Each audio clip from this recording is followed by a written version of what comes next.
Committed. I've committed.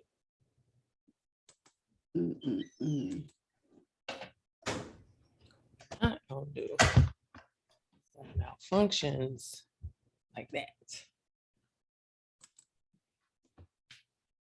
I'm not gonna do.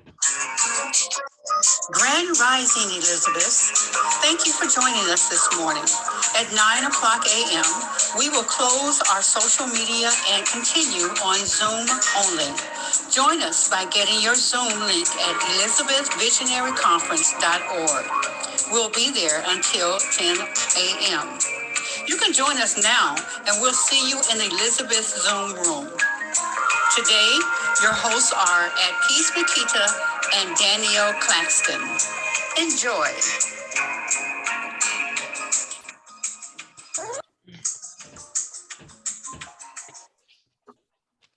All right. Good morning. Good morning. Oh, Grand Rising. Grand Rising. Yes, excuse me. Grand Rising. How are you? Good morning today. We are celebrating. Yes. Grand Rising. Independence Day. All right. So we welcome everyone. Welcome to those who are watching live and to those who are watching the replay. I am at Peace Makita, the life doula, the life coach with an authentic approach, and my co-host, my lovely co-host, Danyelle Claxton. Wave, Danyelle. She's here with us today, and we are about to get it in. Are y'all ready? Because this month is the month, okay? We gave the men their just due.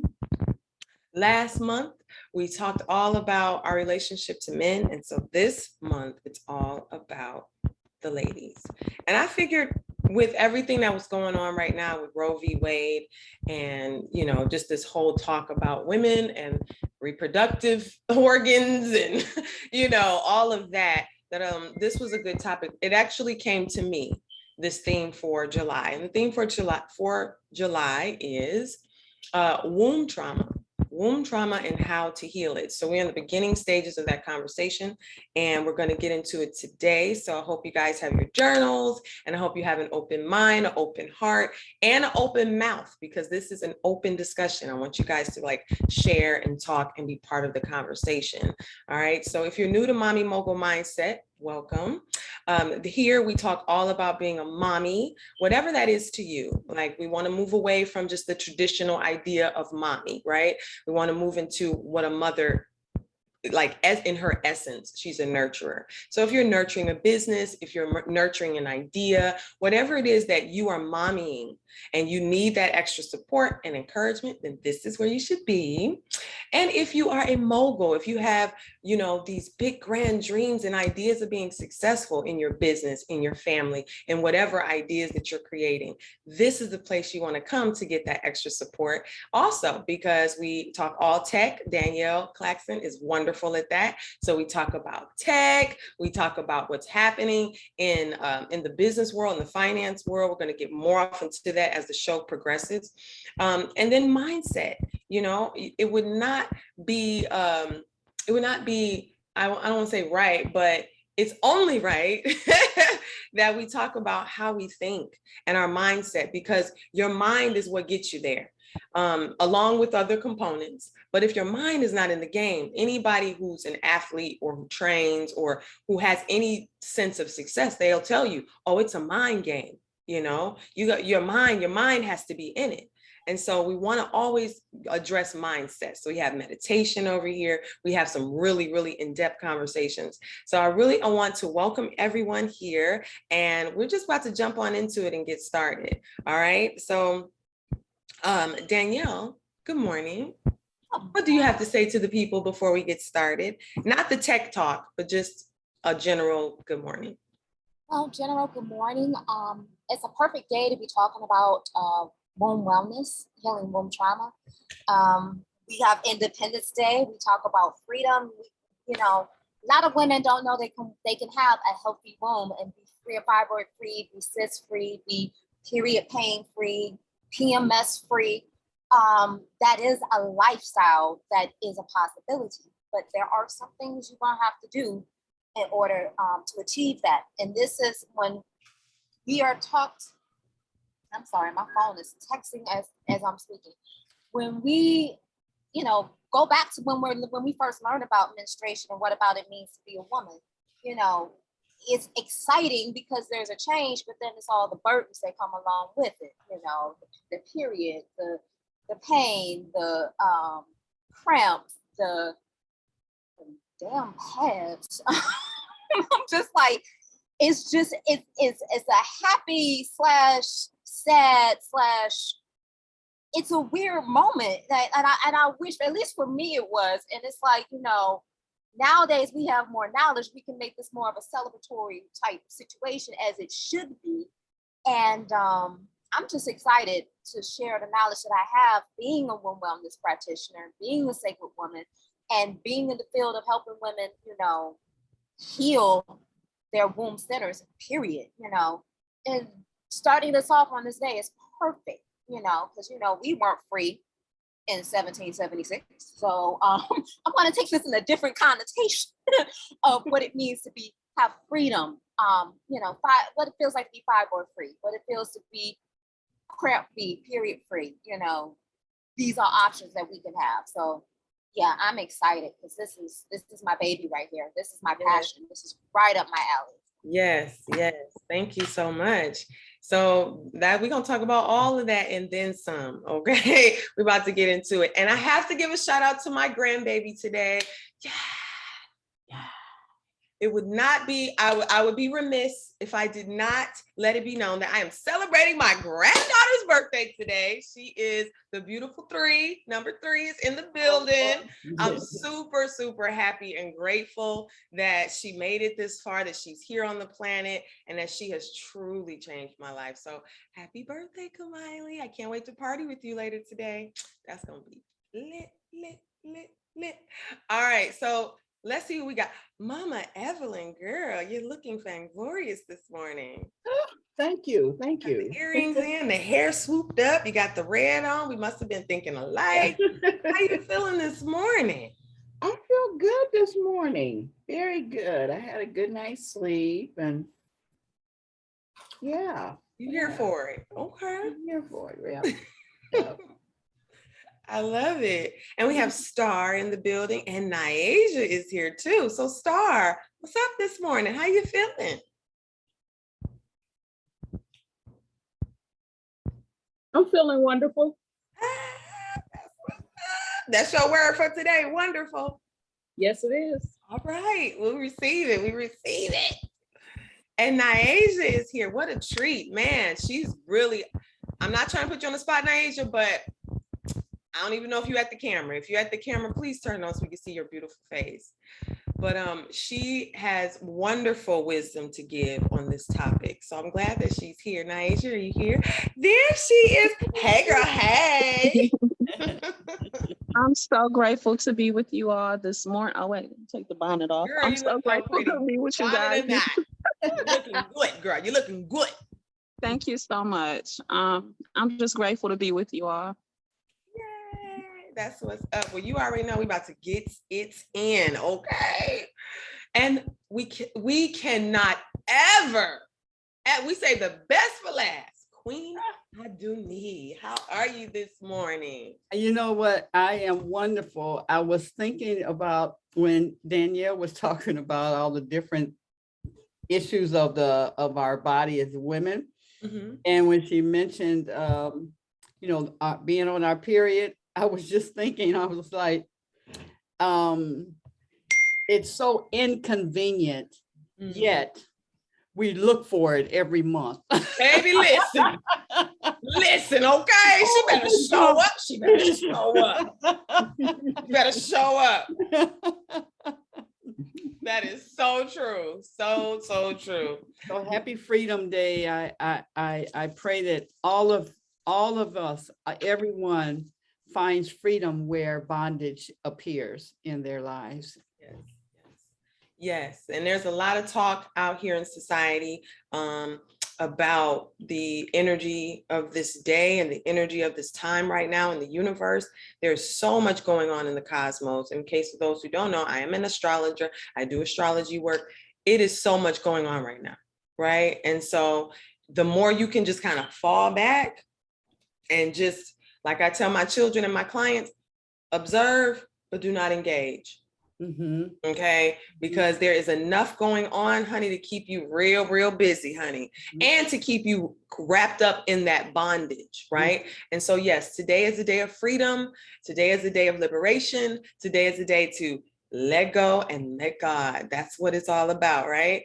And so we see now Wheelie has joined us. Hey, girl, hey. Groovy day, groovy day, groovy day, great day. Love y'all all. Is your word groovy for today? It sure is. It's groovy. It's groovy and grateful. Yes. I'm grateful. I love it. I love it. I always get excited when I see now Wheelie. And I like saying her name. Me too. All right. Love. I love you. All right, ladies. So we are going to get started with today's episode. We are going to really dive in deep.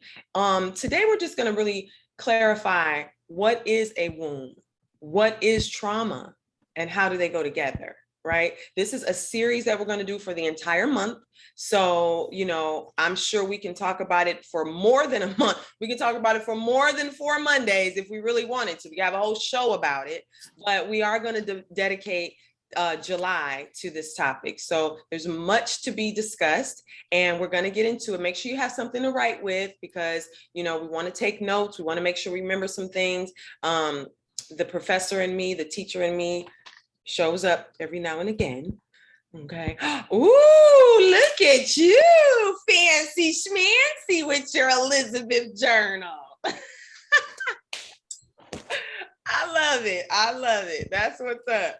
All right. So we're going to get into it. I think that we should start with meditation today because we want to ground ourselves, we want to get ourselves all the way lined up and all the way in tune with what we have going on today and what we're going to talk about. Trigger warning. Okay, I'm going to go ahead and put that out in the beginning. When we talk about womb wellness and when we talk about trauma, sometimes it can trigger some things in us that we didn't even know was there, right? And I just want all of you to know that you're in a safe space. Okay, this is a space of non-judgment. This is a space of healing. It's what we call our sacred space. Okay, and if you feel triggered, and how do you know you feel triggered? Because some visceral emotion will come up in you that maybe you're not identified with yet, or maybe you are, and it's just very uncomfortable. So if that happens, just know that we are here to support you. We are here to push you past that trigger so that you can get to your independence and your freedom, because we don't want to be held back by anything, not going into 2023, and especially not by the time we hit 2024. We want to be pretty much, wrap that thing on up and be ready to head on up out of here. You understand what I'm talking about? In a good way. So if you are triggered, please go ahead. If you like, you can put something in the chat to let us know, hey, this really triggered me, or this really hit home for me, and we can go ahead and address it. You can raise your hand and speak about it. Whatever it is that you feel you need to do in that moment, I just want you to know that you are supported, but that you are supported, and this conversation may bring up certain emotions or certain feelings in you, and it's okay. All right. So now that we got that out of the way, let's get started with our meditation, baby. But before we do that, we have a new guest here with us, Kiana Jones. Can you show us your lovely face, Kiana? And Mama Awa is here. Hey, good morning, good rising. Welcome to Mommy Mogul Mindset. That's Mama Ayaba. Mama Ayaba, I'm so sorry. Mama Hawa, listen, I don't know what's going on with that sister, but she's been on my mind for like 2 weeks, okay? She's in Detroit. I know. I texted her and was like, hey, what's up with you? She's like, oh, I'm on my way. Okay, girl, we need to connect because you have been on my mind, something fierce, okay? How you doing, Mama Abba? Mama Ayaba, why can't I say your name today? Mama Ayaba and Kiana, welcome. Thank you. Good morning. Good rising. How you doing, Mama Ayaba? You look beautiful. Good. How you doing? Girl, I am doing wonderful. Today is my granddaughter's birthday, honey, and there is just There's no wrong in the room. You understand? Like life is just divine and amazing in every way, honey. Trust and believe. I am on cloud 10 today. All right. Yes, yes, yes. What's your Can word we- for today? How you feeling? Me, Yes, you. I feel divine. Period. I feel renewed. Yes. I feel good because I'm eating some watermelon. Hey, can't go Ah. wrong with the watermelon, boo. I bought watermelon the other day and my grandbaby just ate it all up. I got up, I was like, yeah, I'm about to give me some watermelon this morning. Girl, it was all gone. I was like, I think God put all his love in this fruit right here. I think so too. Love me some watermelon. Me too. Tiana, Ooh. how you feeling today? One word. You could just give us one word to describe how you're feeling in this present moment. What's going on? I feel good. Feel good. Yeah, that's the one word I chose. I feel good. Feel good. You look good. Thank you. Yes. Thank you so much for joining us. Thank you for having me. You're welcome. All right, ladies, let's get it in. So we are going to, like I said, change the order up just a little bit today. And we're going to do our meditation first. So let me get the music together. What I would like for you all to do is just get comfortable. Get comfortable where you are. If you want to lie down, if you want to sit up, if you even have to move around, you can still tap into that meditative state. All right, so go ahead and get comfortable with that. I'm going to get the music started for you.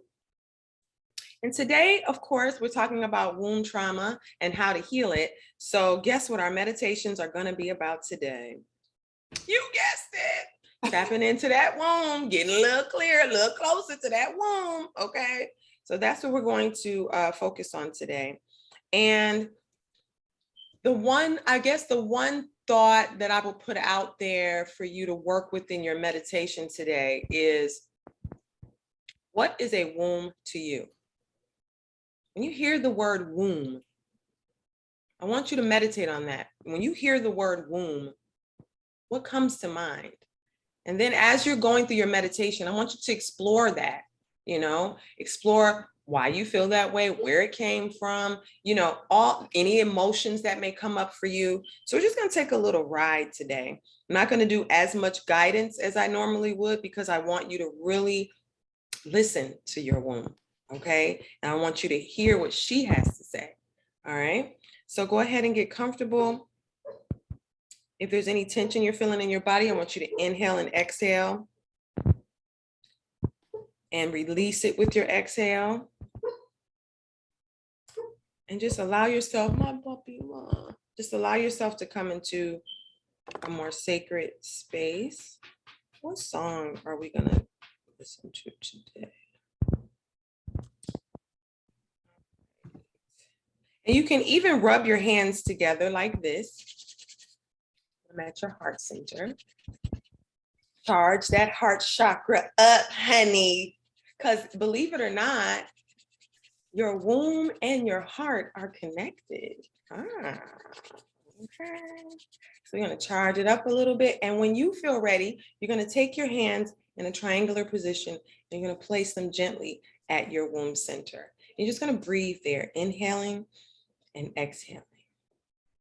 And if you're not sure exactly where your womb center is, it is between right underneath your navel and right at the start of your pelvic bone. So in that little space right there, basically where you would carry a baby, that's considered your womb space, okay? So just inhale and exhale there. And feel yourself relaxing. Give yourself permission to relax. You're in a safe space, okay?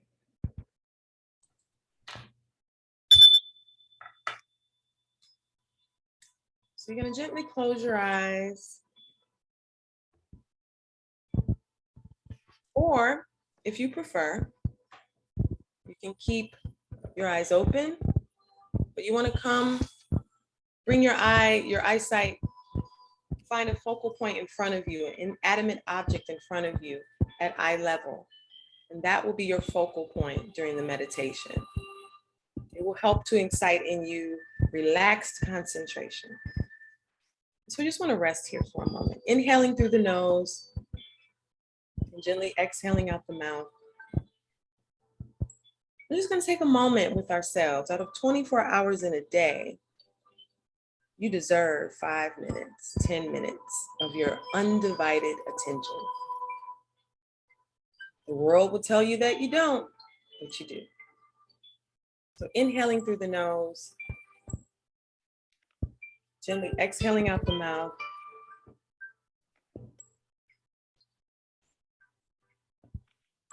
And feel the breath not only moving through your entire body, cleansing your cells, oxygenating your bloodstream, but feel your aura, your auric body, the energy field that is around your physical body. And see if you can tap into that vibration. It vibrates, it hums. Inhaling through the nose, gently exhaling out the mouth.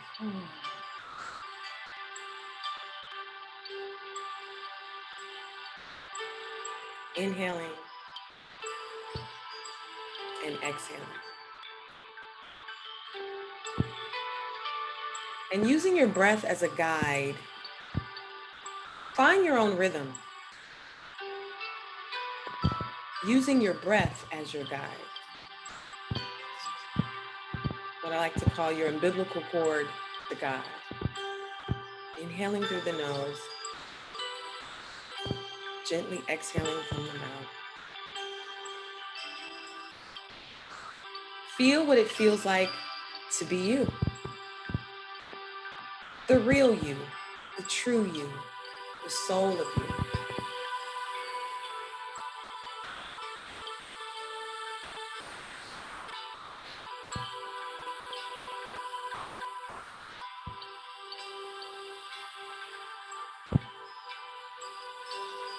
And as you find your rhythm, tune into your listening.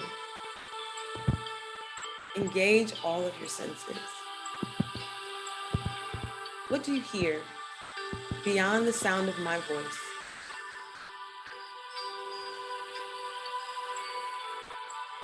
And whatever sounds are coming to you right now, you're just going to allow them to.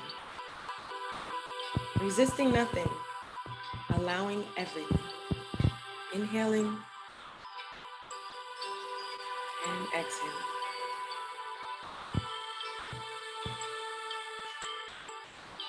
Just for a moment, be like a tree.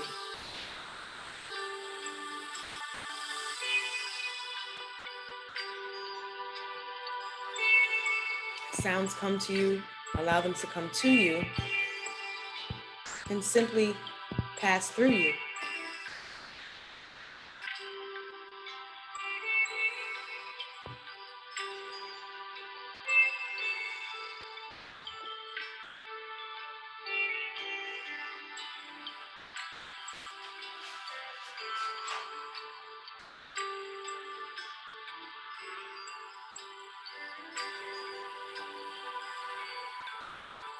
And now we want to engage the throat chakra.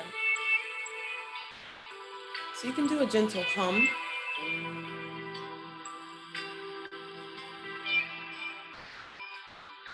You can make a sound by opening your mouth.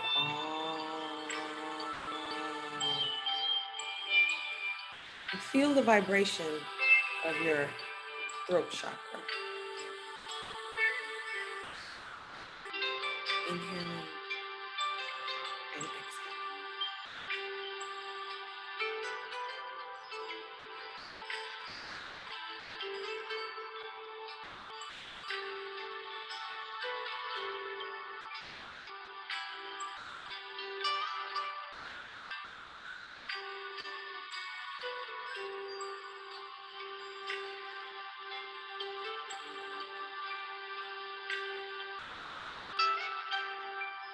And take a moment to simply Think about what you're thinking about.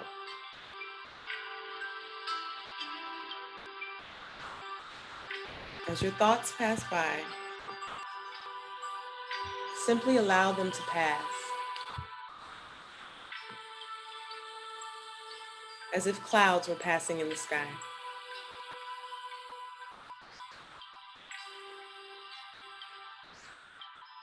Inhaling through the nose, gently exhaling from the mouth. Feel gravity do its job by pulling away any unnecessary energy. Give it back to the earth. Feel your body sinking into your seat. Feel your seat sinking into the floor. Feel the floor sinking into the earth. Inhaling and exhaling.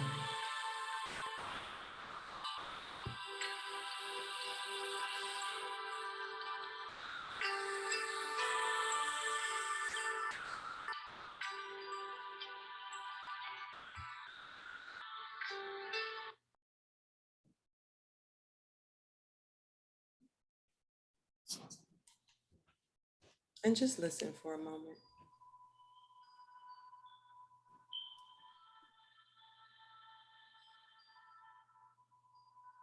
What is your womb saying to you right now?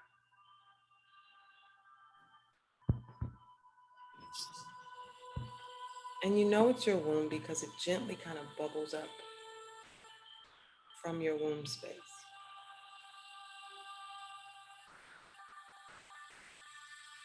Just listen.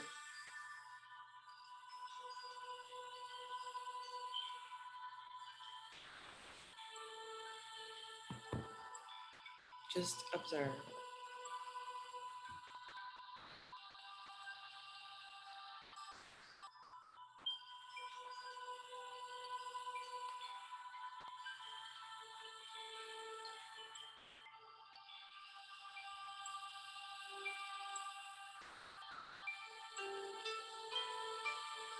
Just spend some time here for a moment.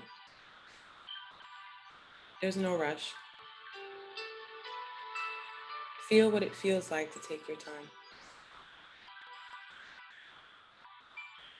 To move in your own time.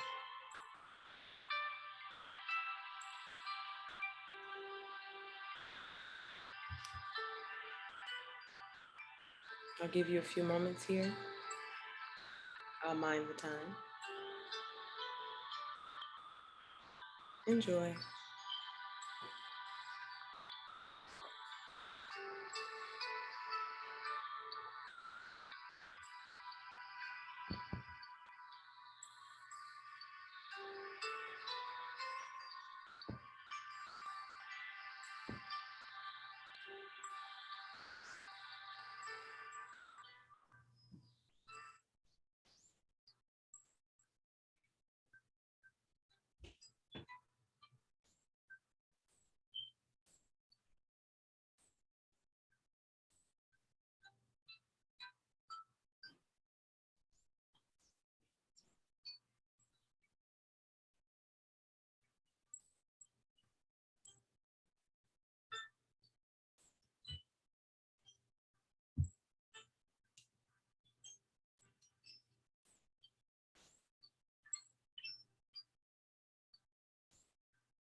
As we prepare to come back into 3D,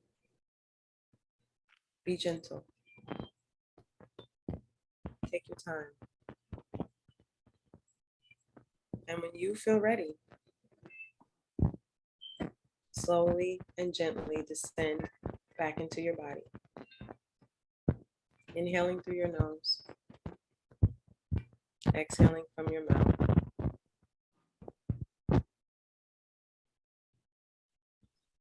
Bring with you any last thoughts, feelings, vibrations.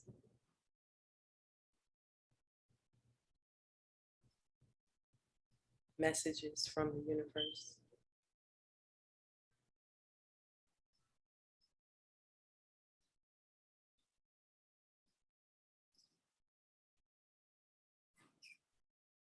And when you're ready, just gently roll your shoulders.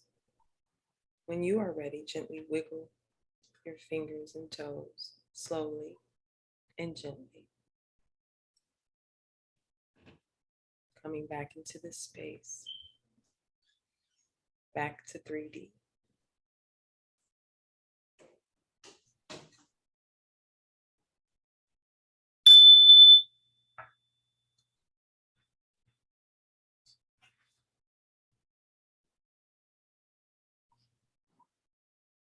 Ooh, yes, welcome back.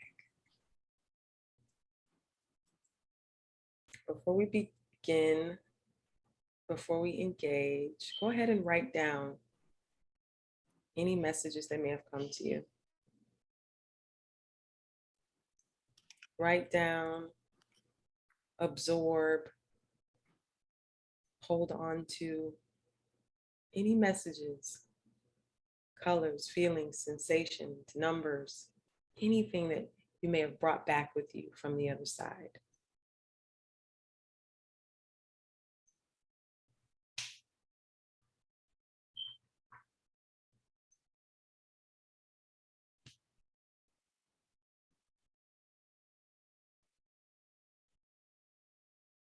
Welcome back.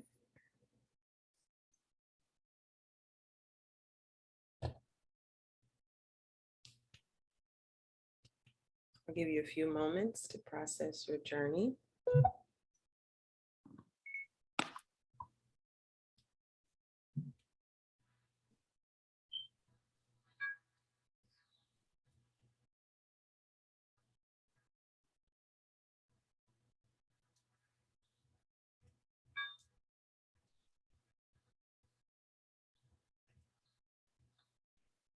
Give you a few moments to record any information.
You're welcome.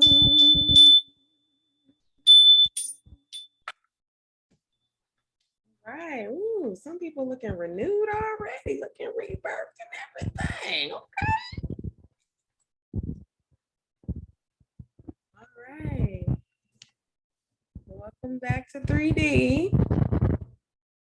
Oh, Sheila, you went traveling. You look different. You look different than you did a few minutes ago. Yes. Yes, it'll change your life, honey. So we'll take a few moments here. If you'd like to share your experience, I always give you an opportunity to do that. We won't spend too much time here, but you definitely have an opportunity to share. So if anyone would like to share any messages or downloads they received on their journey, now would be the time to do so. I'll give you a few moments.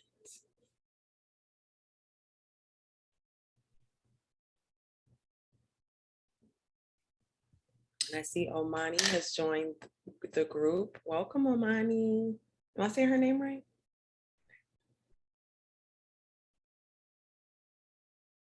Welcome, beautiful. How are you? Morning, and yes, you said my name correctly. Good morning, everyone. This is not, I just have to keep saying, this is not my hour. But it is. All right, ladies, we're going to go ahead and get started with today's topic. Let's see here. All right, so I have been working with women in womb healing for quite some time. It started with my own journey of having to heal my own stuff, right? And I wasn't dealing with fibroids. I wasn't dealing with, any uterus issues, thank goodness. But there was still a lot of heaviness, heavy bleeding. There was still just some issues that came up during pregnancy that I had to address. And so, like we said earlier before the conversation started, most of us were introduced to our wombs through our menstrual cycle, right? And that experience is an experience of itself, right? And even that for many women was traumatizing. So, like I said, before we go all the way into it, we want to kind of dissect and break down what womb trauma really is. And so I started working as a yoni steam practitioner a few years ago.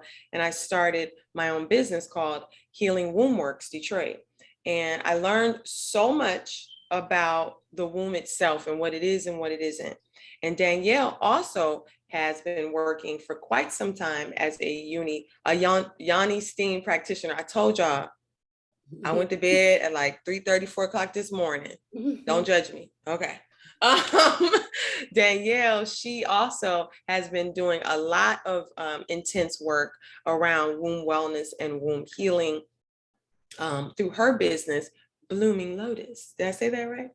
Yes, Blooming Lotus Wellness. Yes. Blooming Lotus Wellness. And so her and I today are going to tag team the conversation, but we are not the experts on this subject, okay? We all have a womb. We all have trauma in some aspect, whether we want to admit it or not. Why do I say that? Because being born and bred in this country, the attack of the womb is real, okay? And most of us did not get an opportunity to really fully enjoy the experience, or on some level, we have an experience where it comes to the attack of our womb. So before we go right off into it, super deep into it, I want to hear, what is it that came to you in your meditations, ladies? I want to hear from you. What is it that came in your meditations when you contemplated the meditative thought of womb? What was the first things that came to your mind? What did it trigger in you when you hear that word or when you think about your womb?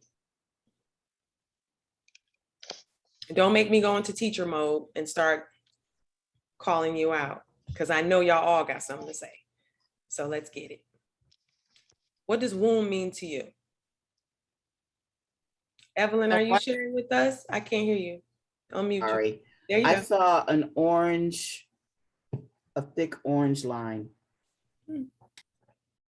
Orange, that's sacral. Yeah, that's the color of the womb. Mm-hmm. Yeah, that's what I saw. Was the line, what direction was the line moving in?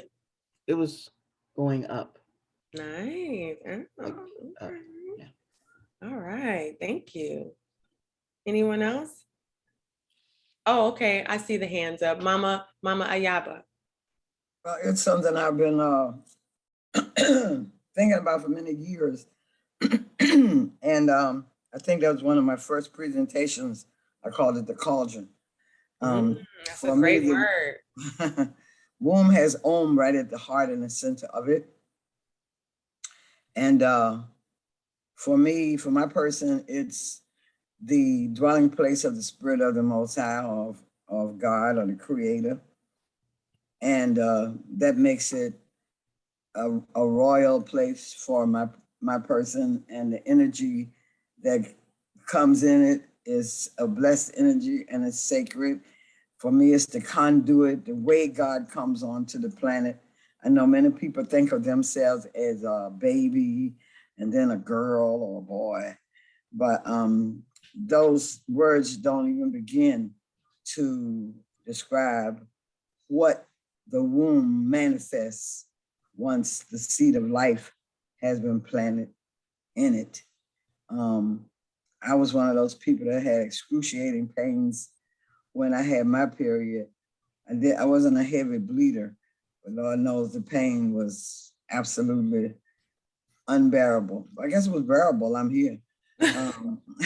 But I just want to say that much of, like you said, the heart and also the mind is connected to the womb. So our attitudes were shaped early about it, even though we didn't know anything about it. You know what I'm saying? Fear was one of the attitudes that was placed in us on a so-called quote unquote subconscious level. For as far as the colors go, I saw silver and blue. Wow. And just was there. Awesome. Silver and blue. Okay. What was the shape of it? Was it a circle? Was there no shape? Like, what was it? It was like a pear. Shape of a pear. Nice. Thank you, Mama. I'm gonna jump in right here, because when she said silver and blue and the cauldron and the shape of a pear, that all reminds me of yin and yang. Definitely mother of the oceans, mother of all of us. Yin and yang, yin and yang, yin and yang. So I'm like, yes. Yes, and you are definitely that, Mama. Y'all can't nobody deny, honey. Honey, what? Yin and yang is all up in you. Okay. Okay. Yes, thank you so much for sharing that. Now, Wheelie, your hand is up. Yes, I absolutely blacked out. I saw that, girl. You was traveling. I just blacked out, but before I went into the dark, I just kept hearing, I am that I am, that I am, that I am, that I am, create, create, create. And unspoken voice of the child and the children. What I got. Yeah. Deepness. Yes. Thank you. Ashe. Anyone else like to share? What does womb mean to you? When you hear womb, what comes to you? Is there a feeling, a sensation? Get in touch with it today, right now. What does that mean?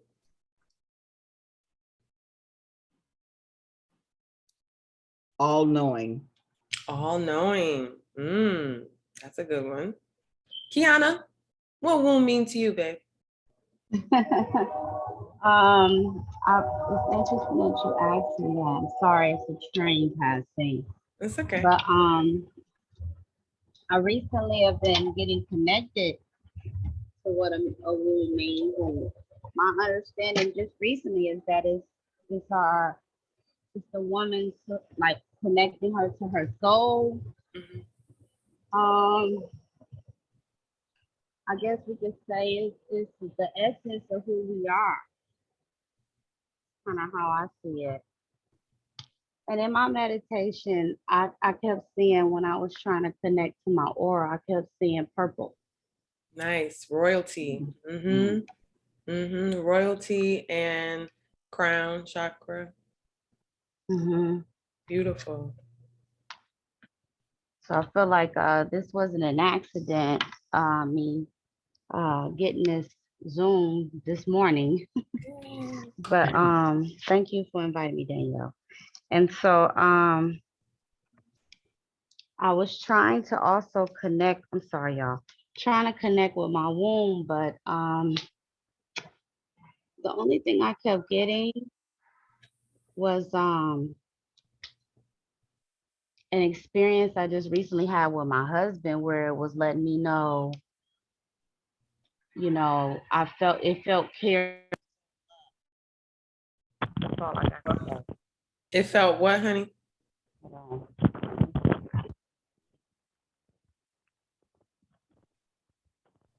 Okay. Yeah, so today in my meditation, it just let me know that I had an experience. I've been having experiences recently that I can relax in, that I can feel comfortable in, and that made me feel love, if that makes sense. Mm-hmm. Mm-hmm. Awesome. Thank you. All right. Anyone else? Anyone else before we move on to the next part of this discussion?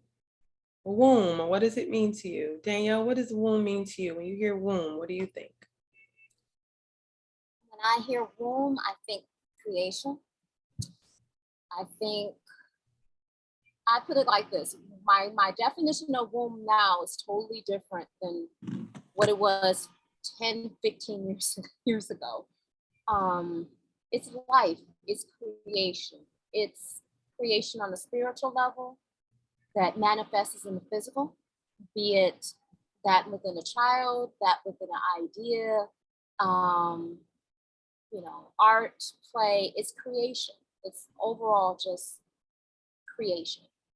And it's a sacred space that should be honored, revered. And the more meditation that you do, you get in tune with your body.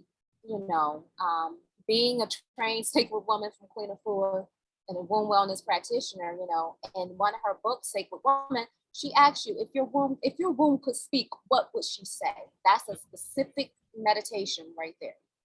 And to tap in and listen to her, she actually does speak. She will tell you exactly what she needs, what she wants, what she needs, what she likes, and what she doesn't like.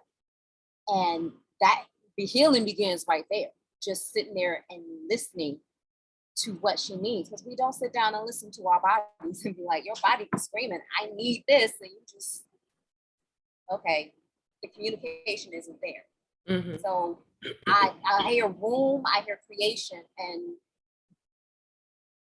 how to tap in to birth, not to birth, but also how to create, how to, germinate. I can't think of the word, gestate, gestate. And then also how to give birth to creation, whatever that creation may be. Ashe. And thank you for that. And I'm glad that you kind of took it in that direction, because I want to bring up a very good point. And it's debatable. Okay. Again, I'm not the end all be all on this subject. But I do have a distinct opinion about the womb in terms of men. Right. And so I don't know if you all know, but within the first 3 or 4 months of gestation of an infant, a fetus being in the womb, all fetuses come through female initially. And then about 4 months into gestation, no one, other than, spiritual being, we understand that, the Most High is the author of how we express, how we come through. But about 4 months or so is when the ovaries will drop down into testicles, and the vagina will elongate into a penis. And so basically at the very start of creation, everyone is born with ovaries, a uterus, breasts that produce milk, all of that. And then again, about 4 months into gestation is when the sex is determined of the fetus. Okay. Yeah, it's the reason why they don't do genetic testing until about between 16 and 20 weeks of pregnancy. Exactly. So, it's not always discussed, but when they say, well, we were made in the likeness and image of God, well, everyone was made female. So what does that tell you who God is? But that's a whole nother conversation for another day. But in this conversation, so men, even right now, their nipples have milk ducts. Yeah. They There- have there's the a- same construct internally that we do. Their There's a nipples medical- don't produce milk, But right? there's a medical condition. If a man has too much estrogen in his Mhm. body, Mhm. he can begin to lactate. Yes, he So can. it is it's a possibility, but it's not natural. It's not normal. Right. That's absolutely correct.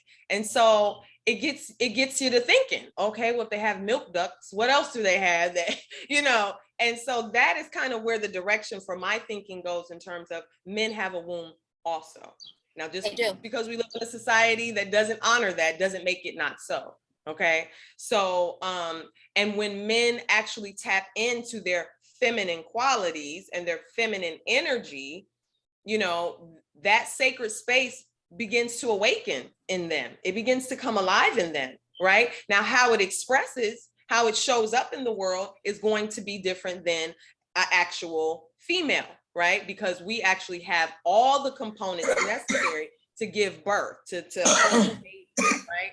And I'm sure we all know and are of the consciousness that men do not carry a baby. Okay, so that is the distinction between male and female. We're created the same, but the way we show up, the way we are God expressed is in a totally different, it's different for divine reasons, right? You know what? At peace, let me veggie back on you. But for men, it shows up in their creativity. Yes, it that's shows why up. when you brought up creativity, I was like, perfect. Mhm. It shows up in their creativity, however that creativity may be it poetry, be it music, be it rapping, be it working with their hands. If they're a carpenter, if they're building stuff, be it's so many different ways that can show up. Mhm. And I see it a lot. I see it a lot in the poetry community. Mhm. Men who do the poetry and they get those words out. It's a different kind of person. And the rappers. I say that too, because music and dancers. Than someone that doesn't. And like I said, we get to a certain age. It's almost like you turn 18. It's like you can't play no more. You can't have fun. You can't tap into that inner child and have any fun. You got to be business. You got da da da da da. And it's like, wait a minute, that takes away from the creativity. No, we have to. Everybody has something that they're creative at, that they like to do, that they enjoy, and you have to tap into that to bring yourself to be well balanced. When you're out of balance, that's where the disease and everything else, the stress and everything else start coming in, because you're not tapping into your creativity, whatever that is. And I think one of the biggest expressions for men to express their womb is through belly dance. Danyelle, you put me onto that. Like, there are male belly dancers in the world, and they are serious about that thing, okay? And they are giving, okay? I would say this: it's not just belly dance; it's dancing and movement. Period. Period. But I specifically bring up belly dance because the sacral right chakra. here in the hips, right? It's right here in that womb area. And even as being of African descent, we understand the importance of moving that womb around, moving your lower extremities around in a circle. That is how you generate creativity. That's how you generate life, right? And so men have an ability to tap into it too. And they need to be taught, I think, in this society today. I actually have a gentleman that wants to actually come to class. I'm like, if you dancing, you ain't sitting down, you dancing. In the Arab community, because they've adopted that dance as their own, realize belly dance is really an African dance. They dance, you know what I'm saying? At a wedding, at a show, happiness. They have no problem dancing and moving those hips. And it's a masculine, feminine energy, where it's more, they make it their own, where it's still masculine, even though they move in their hips.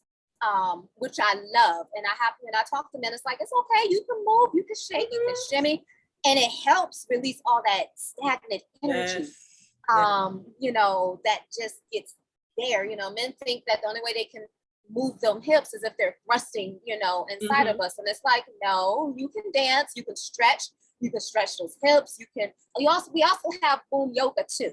So there's womb yoga. There are specific moves that will help, like I said, remove that stagnant energy from the sacral chakra, from our hips, because we tend to carry on a lot of stress, a lot of that trauma, pain, and everything else stress in our hips, in our guts, and in our hips, especially women. When we get stressed out, that's why our stomachs, we trap that fat in our stomachs. So we could be walking around being bloated and everything and holding on to all this stuff. All that stuff goes right to our hips and it goes right to our gut. Like Mama Ayaba said, the cauldron. You know, as women, we're gonna hold that energy. We're gonna just hold it, right? So before we go on, I do want to say that those who are watching us live, it's time for us to go. We thank you so much for joining us. Make sure that you go to elizabethvisionaryconference.org to get access to the Zoom, because we are going to continue this conversation in the Zoom room, and we want you to come with us. So everyone, wave, blow kisses, and thank our audience who are live on YouTube and Facebook. Thank you for joining us. Come on over to the Zoom room, elizabethvisionaryconference.org, and get your free access. All right, we'll see you over there. Okay, so let's get all the way up in it like that right there, baby. Hey, we about to dig up. Get your elbow. We're gonna put your elbow in it today, baby. Okay, let's go. All right, so we have pretty much, defined for ourselves what the womb is, how it shows up, how we connect to it. That's the work we've been doing for this past hour. And I wanted to bring in the understanding of men as well, because this whole divide and conquer thing has to stop. Okay, if we are going to survive as humankind, we have to stop the well, I'm this and you're that, and the separation. No, we are all one. We are all whole, and allowing ourselves to accept that. And just because I'm able to birth children doesn't make me more powerful than a man. And just because a man can, do whatever he does doesn't make him more powerful than me. We have to find a way to meet in the middle. And it really comes down to respect. And so I just wanted to bring that into the conversation, that men have a womb as well. It may express different, it may show different, they may be out of touch with it, but they have one as well. They have a seat of creation that lives within them, and they're not void of it. They're just connected differently. And so I just wanted to make sure that we bring up that point, okay? So as we get into this conversation, let's talk now about trauma. Trauma, just the word itself, before we get off into womb trauma, because there's, we experience trauma in all parts of our body. We experience trauma in all parts of our life experience. So ask yourself, write in your journal right now, or just contemplate for a moment, what is trauma? What makes trauma different from hurt? What makes trauma trauma? And if you feel so ready, jump on in there and share with us your perspective. Enlighten us. What is trauma? I'll jump in. Sure. I believe trauma, the difference between trauma and hurt. Hurt is something that doesn't make you feel good. It makes you feel a certain kind of way that's not empowering. But trauma, it stays with you. It affects you. It changes maybe your perspective or your view of something. Trauma is something that, has to be intentionally worked through to release and get rid of. Wonderful point. Thank you, Kiana. Anyone else? What is trauma? Mama Ayaba, I feel like you got something juicy to share on this. Can you please? Don't be trying to just sit back and, no, we're not doing that. Yeah, that's right. That's what I be trying to do. Yeah, I see you like, I got to work today. That's right. Y'all are handling it. Yes, ma'am. Thank you. But I know in sitting in this position as an elder, I don't even know how I got here. All I know is one day somebody said, "Yes, ma'am." And that's when I said, "Oh, I'm there." I guess I'm here. Yeah, I agree with what Sister just said, because trauma is definitely something that can rest in every cell in your body. I had a traumatic situation in my early 30s, and I went to this sister here named Dr. Parker. She's a naturalistic doctor, and she has this equipment, and you hold one rod in one hand, one in the other, and she also does iridology, and it's printed out on the computer. And it was a little area like that said I was supposed to be dead, in my early 30s, something happened and I wasn't supposed to be here. So she said, you're given a second chance. What happened? And I said, you mean tell me that machine can pick up that? The trauma of the event is still locked in my body and my cells. I had no idea because I don't feel it. I don't feel like, oh my God, it was so terrible and I'm scared. I don't feel anything like that. But that experience showed me that the traumatic experiences that we have, we still carrying them deep in ourselves. Ashe, thank you for that. I just had a Akashic reading. Nawili was gracious enough to gift me with an Akashic reading to one of her friends in California. And the reading was so phenomenal. And one of the things that came out of the reading is that I was still carrying a specific trauma. She was able to name it. And she's like, you're carrying that in your body. And I'm like, no, not really. You know, I'm thinking to myself, like, am I? Like, really? I mean, and when she went further into it, she's like, oh yeah, that trauma, you're still carrying it. It's still in you. Like, it was like, really? I thought I had dealt with my issue. But our bodies are so magnificent. I watched a video where the doctor was explaining that as a fetus, as an embryo, whatever your mother is thinking, whatever she's going through, every second that embryo is developing into a fetus, developing into a baby, every second, our bodies are recording everything. Yes. And there is no machine, no technology on the planet that can do that. Every second we are recording, we are absorbing. Let me say this at peace. It's the reason there are some children being born carrying the trauma of their mothers and even their grandmothers. That's me. There are people who are busy carrying diseases that are stemming from, what is it, beyond the womb, beyond them. It's not even their burden to carry. Yeah. It's not. And that's what came to me in that reading when she said, well, you're still dealing with this specific trauma, and she named it. And the first thing that came to me, like, that's my mama. That's what she was going through when she was pregnant with me, you know? And then who knows what my grandmother was going through when she was pregnant with her.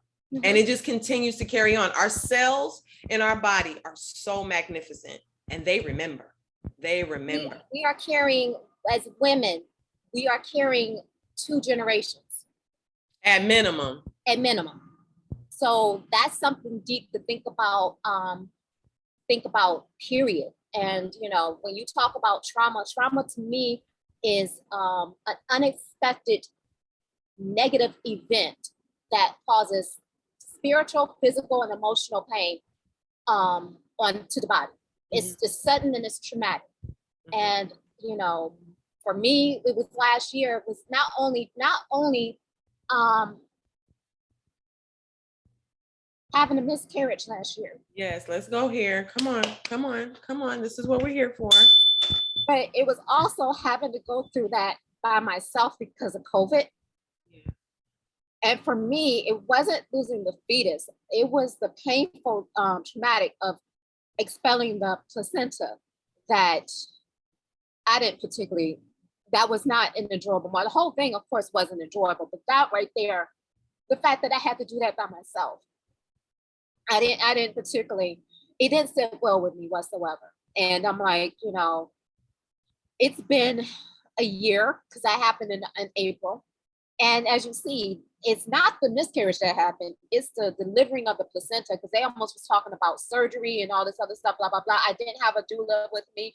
I didn't have my mate with me. I couldn't because of COVID. And just the whole thing was like, oh, and that was the first time, to be honest, that was the first time I chose to actually carry my pregnancy to term, and it didn't happen. So we're still healing from that because that was my traumatic experience right there. I will say, thank God I have the wisdom of yoni steaming and healing, but I still know there's still some more healing that needs to be done for myself.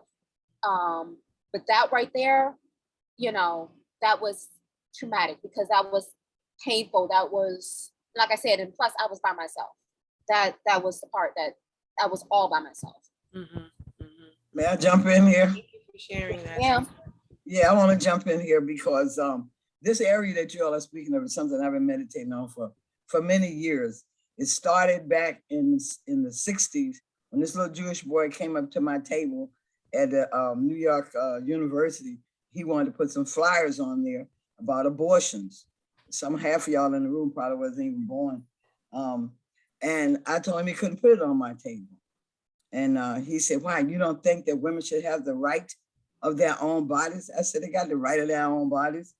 They don't need no abortion to have the right of their own body. But are you gonna be there with them in the middle of the night? The ones who are not that strong about it? Are you gonna be there to comfort her when it goes through her mind that she feels she's done something that she should not have done? Everybody doesn't receive the experience of having an abortion the same way. And we have, anyway, he's persisted and I threw them all on the ground. So coming to this present time, I had a girlfriend whose baby was having problems in the womb when she was carrying this second child, and I didn't know she had an abortion. But when she told me the struggle that the baby was going through, I said, did you have an abortion? And she said, yes. I said, that's the spirit of the other baby. It's trying to block the second baby from coming through. And she said, trying to debate with me. I said, energy cannot be destroyed. All this business about having a abortion and a person killed their baby, you can't kill a baby. You can't, all you can do is arrest the moment that they are due to come onto the planet. Because energy, even in your class, you learn energy cannot what? Can be created or and can't be destroyed. So the process of this trauma in the womb for us melanin related people coming up in America or in Africa or anywhere on the planet where the European has settled to try to take over your life and destroy your way of life. So the sister, I can't think of her name right now, she has a book out and she lectures on post-traumatic slave syndrome. Oh yeah, I've watched her lectures. You went to a past life experience. Well, right here in every one of us, even though we don't even know each other like that, even though we're not on the same family tree that we know of, yet and still, that woman that was brought out early in the morning and her belly was cut open and the baby was torn out and stomped to death on the ground, we are that woman. The man who was taken away from her and lynched or tarred and feathered and his body parts cut off, that was our man. And if you don't think so, think about how you feel, every woman in this group, individually, when you hear that type of information. Why do you feel like that if you didn't experience it? We have that in common. And so therefore, spiritually speaking and metaphysically speaking, we are still going through it. When we have a baby, and I also have another theory, when you do have an abortion and that child, the next child comes through, it's one of two things. Either that child is going to be very kind of like indrawn, not withdrawn, indrawn, or the child going to give you hell. They're going to be crying, or they're going to be fussing at you. They're always going to be back talking. You can't calm them down. And we have to learn to appreciate, as Sunrise said, y'all heard me say this before, the work of nature's God. We are a phenomenal piece of equipment. And we have to also, like you said, sister, stop separating ourselves from the brothers. You ain't gonna have no baby if you don't get no seed from a male. You're just gonna be walking around with a womb that ain't never did nothing. Yeah. So we've got to start realizing the equipment that we have and the God that we are. If this thing we call God made everything in its image, then what the heck are you? See, we have to cease to define ourselves by somebody else's system of what something is, especially since we've been here multi-millions of years and some other people only been here a few 100,000 years, if that much. So that's my contribution to it, sisters. You are divine. Your womb is a special piece of equipment that God resides in until it comes into the flesh and is born into the world. I am amazed, and I guess I'm gonna be amazed. The older I get, the more I am amazed at what we are and what we carry. You got stuff in your breast that keeps life in another person's body. Come on now, that ain't no, oh, I just gonna nurse my baby. No, that's life coming out of you. And when that brother puts that seed in you, that's life coming out of him. And we said, God is life. I rest my case. Girl, that was a word, honey. That was a word. That is a beautiful word. And Yes. I appreciate all the elder wisdom that you have. I have you saved on my phone as Queen Mother. So Queen Mother. And one of the things that came out of it is there's a sister here, Mama Ayana. And I was doing work for her and didn't realize that she has a ritual to honor and ask for forgiveness for spirits that didn't come through by choice. Yes. Or that chose to leave, early. And one of the things that I found out, being the womb wellness practitioner I am, I'm thinking I'm healthy, I'm good and everything. There were 2 fibroids found ultrasound when I was pregnant. It shocked me, and I'm like, oh, but I realized, I'll be transparent. I've had 2 abortions in my lifetime. One by choice, and one was a DNC. They're the same thing. One is done in a hospital, one done in the clinic. It's the same exact thing. And it went back and was like, oh, those are those spirits right there. They're still there. I still have to do some work to get forgiveness for them in order to clear things out. So I know what I got to do. Yeah. I know, as well as prepare my body for the next time. So yeah. I went through a similar experience. I was date raped and it produced a baby, and I was not trying to have that baby. So I had an abortion. But before I had the abortion, I struggled. I was just like, once I found out I was pregnant, I was like, I gotta have, I was all about pro-life. Like I was not into that whole idea of abortion at all. So for me, this was like a turning point in my life, because I was like, I'm gonna have this baby. It was just blessing at the time. And I was like, I'm gonna have this baby, I'm gonna figure it out. God got me, every time I went into meditation, I couldn't see having a healthy delivery.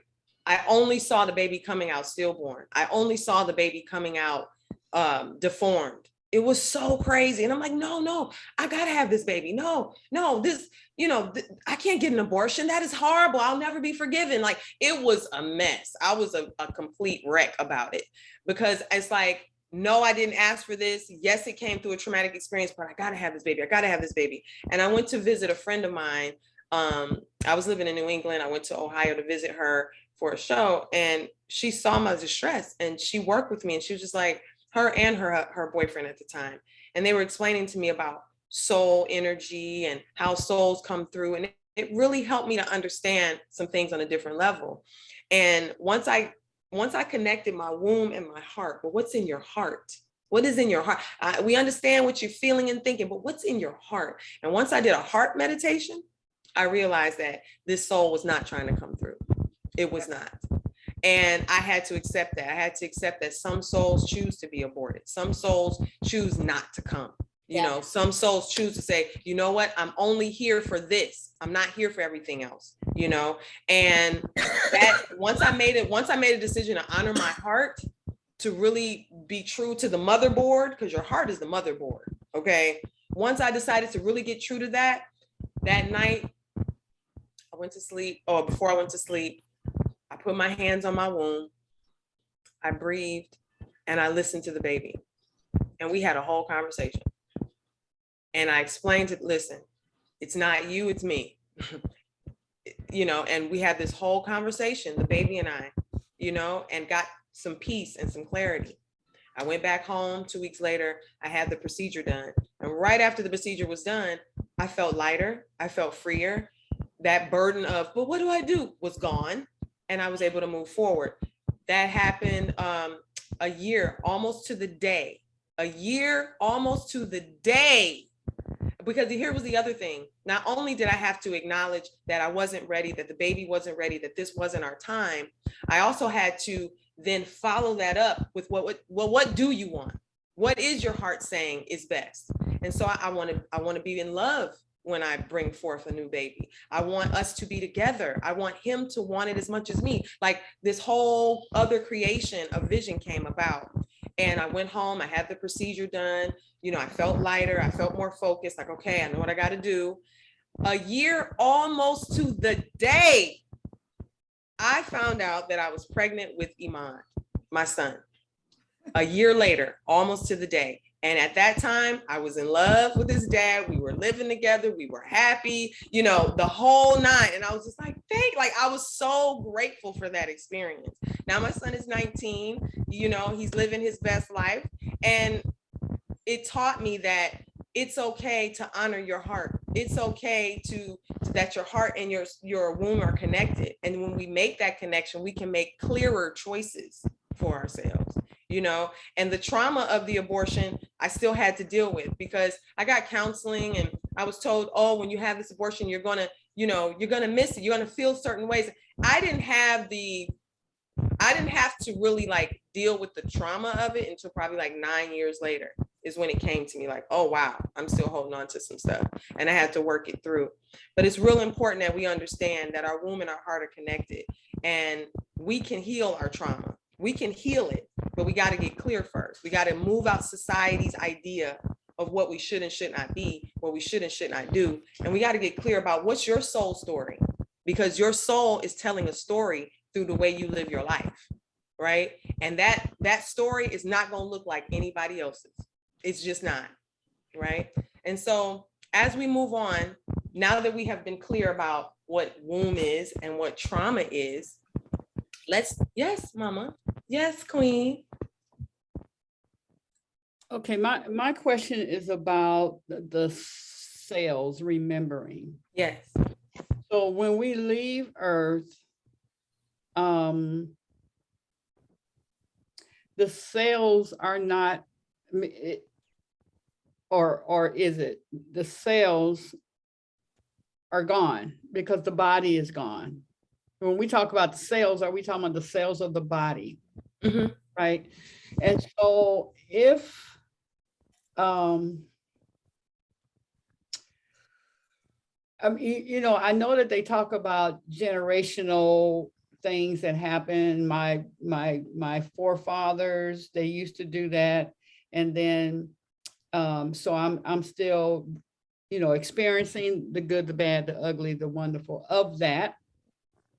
But if we're spirits or souls, how does that continue? Yeah, I mean, how does it continue?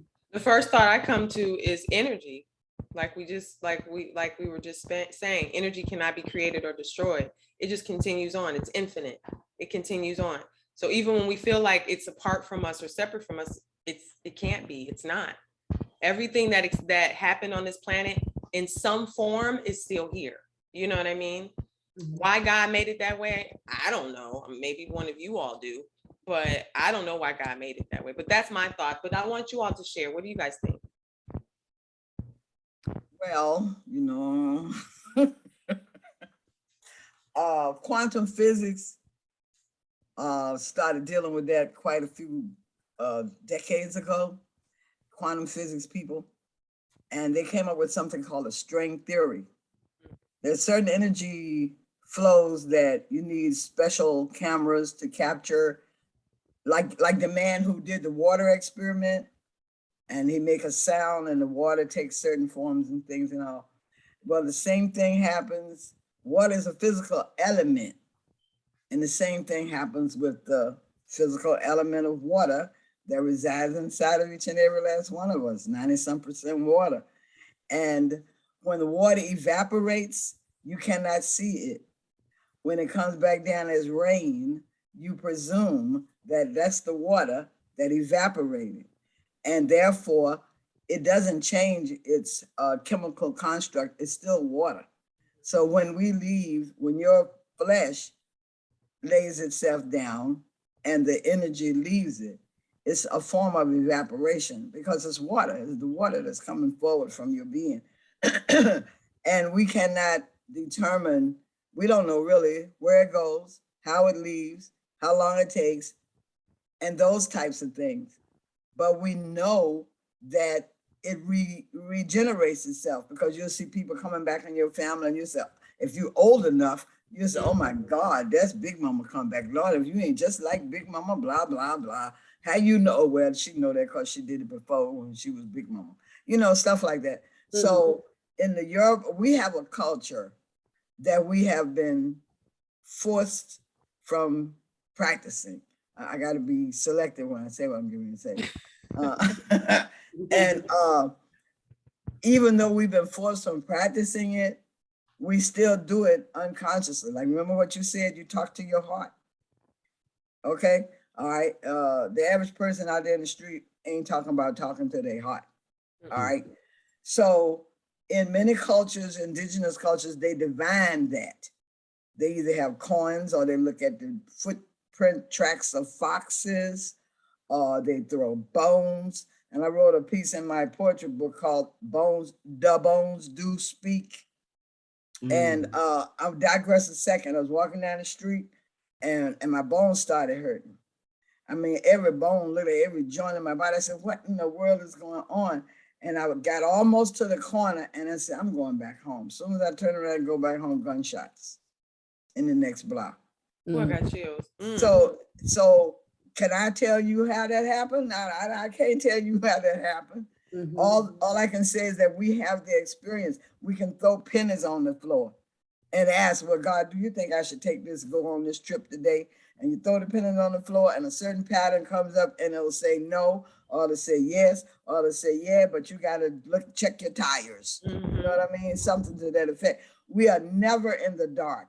We are only appear to be in the dark because of the separation from our cultural practices. Yet, and still, we still do them. Have you ever said, I'll have a dream? And when you wake up from that dream and you start analyzing that dream, and that dream to you is telling you something that you needed to know. Yeah, so we're never disconnected. So the cells carry the fluids, and the Hebrew people, and which I'm going to bring out on one Wednesday, but I have a Hebrew language book, and it says that every cell has the name of God imprinted on it. I've heard that before. So what did their science do? Science came and told you it was DNA. So, sister, I'm just trying to share with you that we don't really know how it happens. That's one of the secrets. Like, we have the baby in the womb, we don't know how it develops. That's a secret even to us, and we the one carrying it, but making the baby. So yeah, so that's the mysteries of God. Yeah. Well, that's your next book. And to kind of like, I also wanted to share this as well when I was sharing my abortion experience. The souls know, like, everyone comes with a purpose, whether we know it or not. And so even though that soul said, you know what, I'm coming here to give you this experience, to teach you how powerful you are, you know, to teach you how to make that connection between your womb and your heart. And so the soul left before being born. My daughter, my first child, she came in 6 months, healthy, strong, beautiful, and only stayed here 6 months. Now, she was my original teacher about how souls move through us. And so in 6 months, she left the planet. The hardest thing of all was for me to figure that out. Like, why, God? Why her? You know, why did she have to be taken, and taken so violently? Like, why? And I was working downtown with one of my coworkers who became my friend. She was a psychic, and I didn't know anything about the psychic world like that. And so she was giving me these downloads. She was getting the downloads when my daughter passed, and she was just feeding me the information. And she said, that's when I discovered her and Sylvia Brown. people are, they have their own ideas about Sylvia Brown, but her book really helped me when my daughter passed away. It just helped me to see life beyond the veil, right? And so both of them were explaining to me that she knew exactly what she was doing. She came here to give you that lesson and leave. She's a soul. She will continue on, but her coming and having the experience for her own soul to evolve was necessary, And so it helped give me peace. It helped me to understand that nothing was an accident, nothing was a mistake. And that was really, really hard when I was younger and didn't understand, my spiritual self as well as I do now.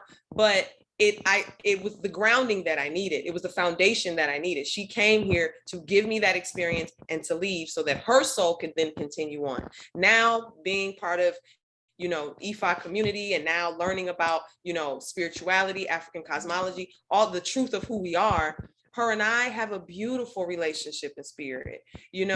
Spirit has revealed to me, because I didn't realize that you grow, your soul continues to grow. So she's not a 6-month-old baby anymore. She shows up as a grown woman. Spirit has shown me what she looks like and how her life is going and how things are going for her in her new dimension. And it's a beautiful thing. But yeah, there's always a continuum. There's no cutoff. There's no stopping it, So you know about the IBQ babies. Huh? So you know about the IBQs. Yes, I learned. Oh, okay. Yes, I learned. Thank you. Why don't you share that? Why don't you share that with people so they know what it is too? Well, in African culture, especially Yoruba culture, all the cultures, not just African, Chinese, and all the rest of them know all this stuff. But you have souls that come who don't come to stay, just like what she said. And they are called Abiku. So already the ancient ancestors already know that there are those who come for a temporary moment to do exactly what she just said, to bring forth a lesson or an understanding of something, and then they go on. And the other part that sister was saying, that's why you have babies who are born and you say, golly, this is an old soul right here.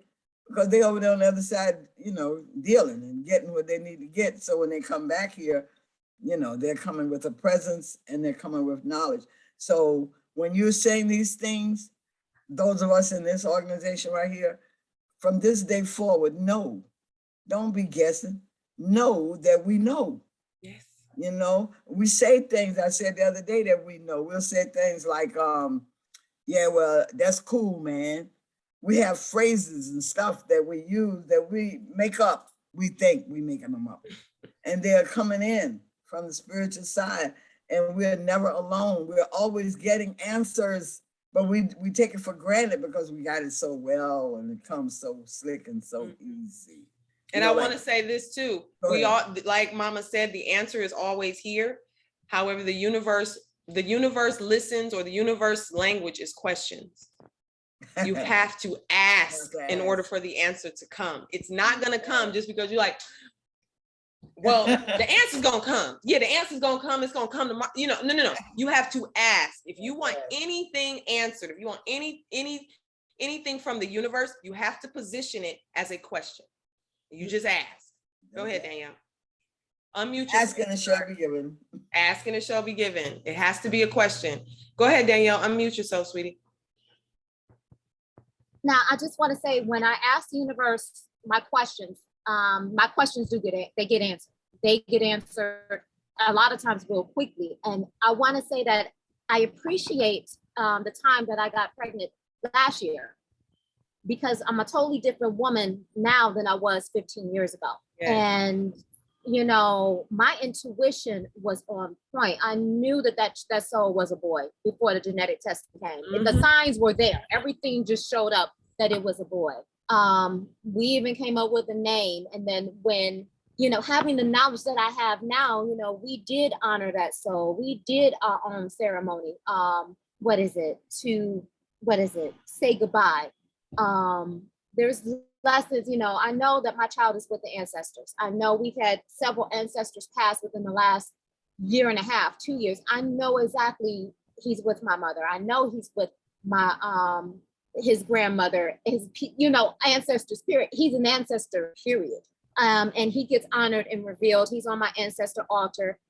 He gets honored and revealed. And I like how you said that you see that they're still growing, even though they're not here on this physical plane here, and having the knowledge, the spiritual African spirituality knowledge to actually honor and reverence the soul is a part of the healing that is not, quote unquote, I'm gonna say, in the secular world or in the religious world.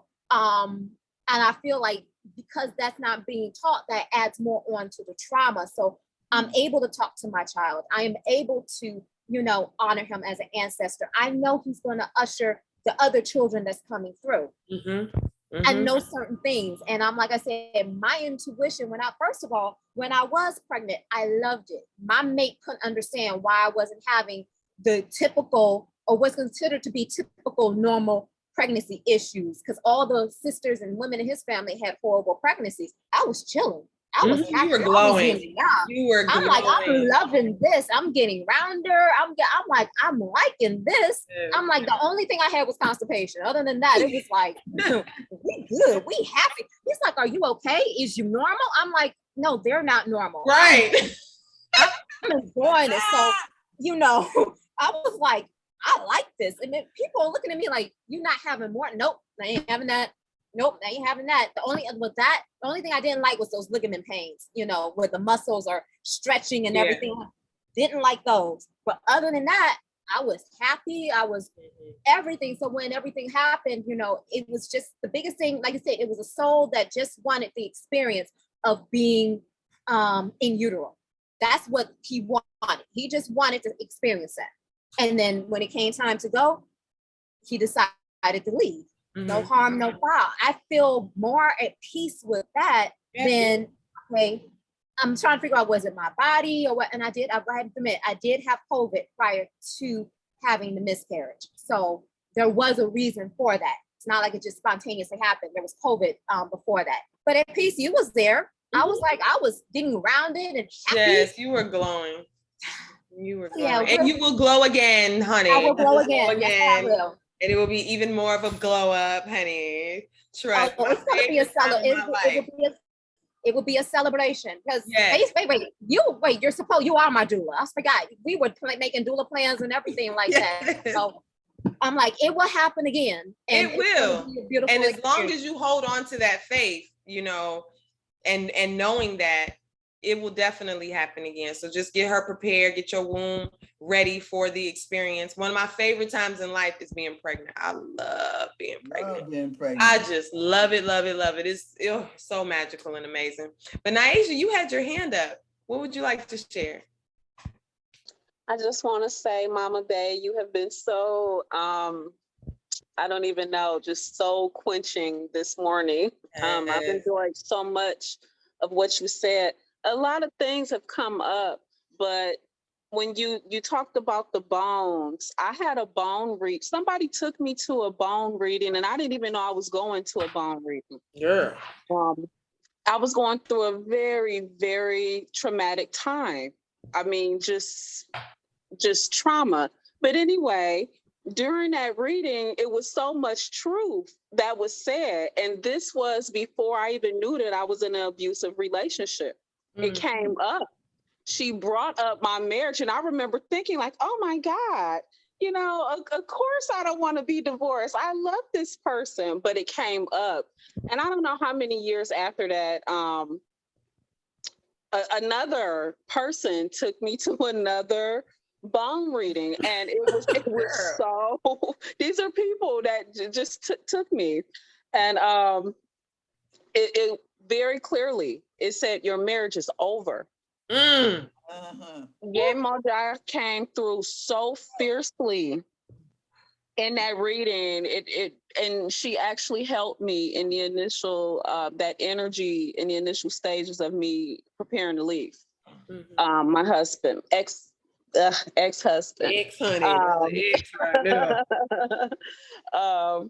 But it was so on point, so clear. So the bones have always been special to me since.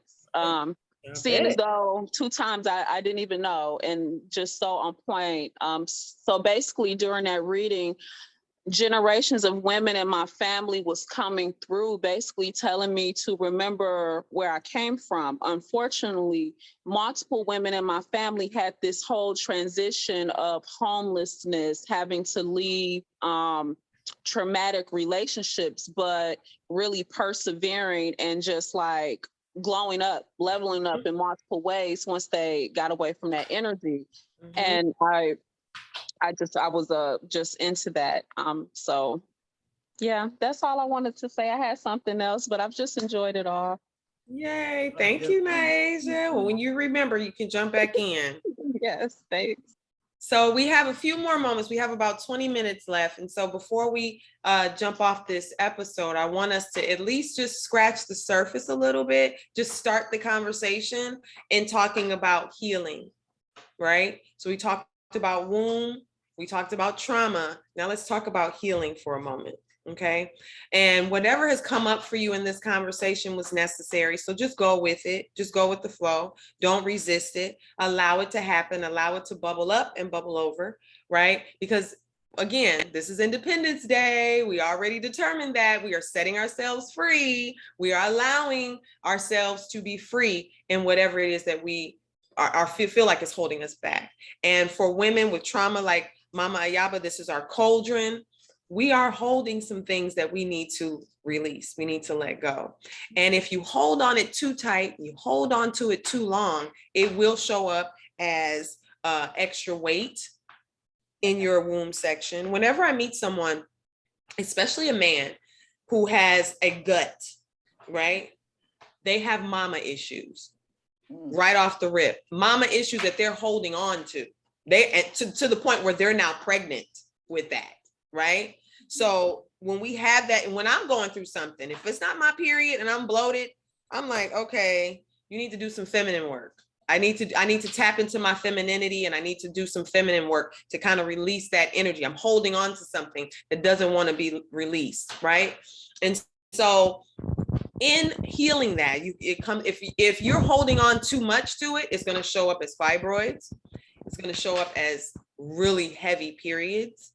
The pain, like Mama Ayaba mentioned earlier, is going to show up in those ways. And not so much because we're raised to think that our menstrual is evil. We're raised to think that our menstrual is bad. And I remember growing up with this, I remember men especially saying this when I was younger.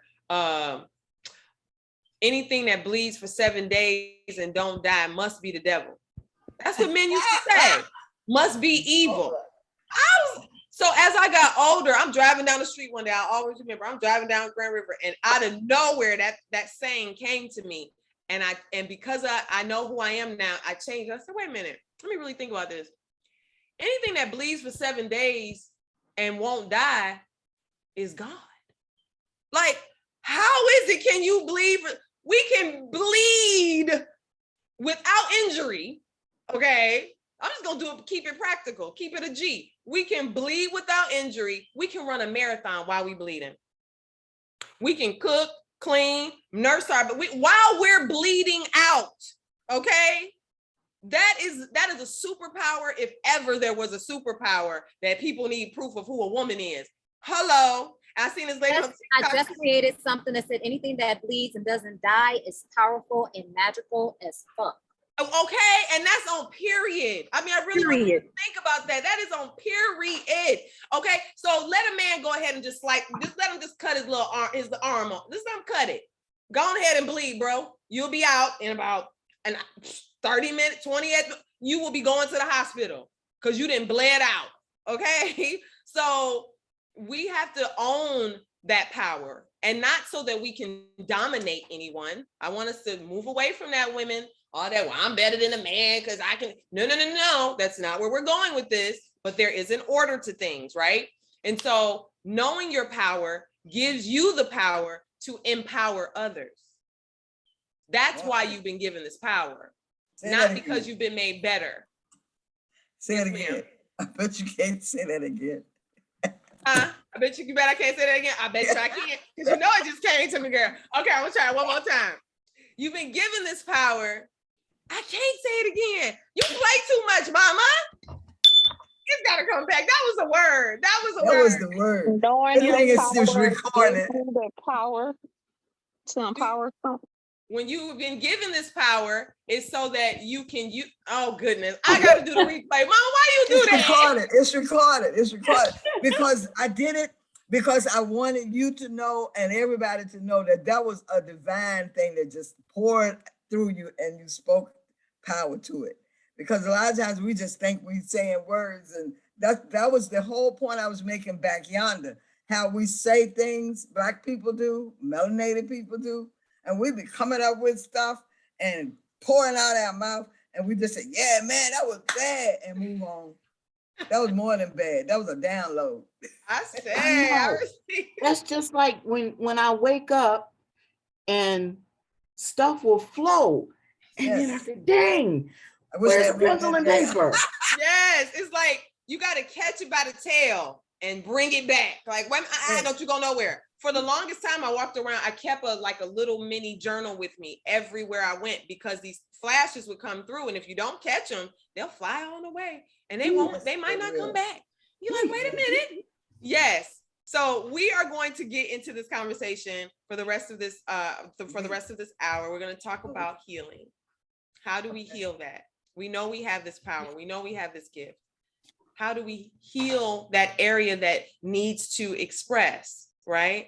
And creativity is there, right? Our truth is there in our wombs, right? And give me one more thing that's there in our wombs. Love. Okay, I received that. Love. So it's a sacred space, right?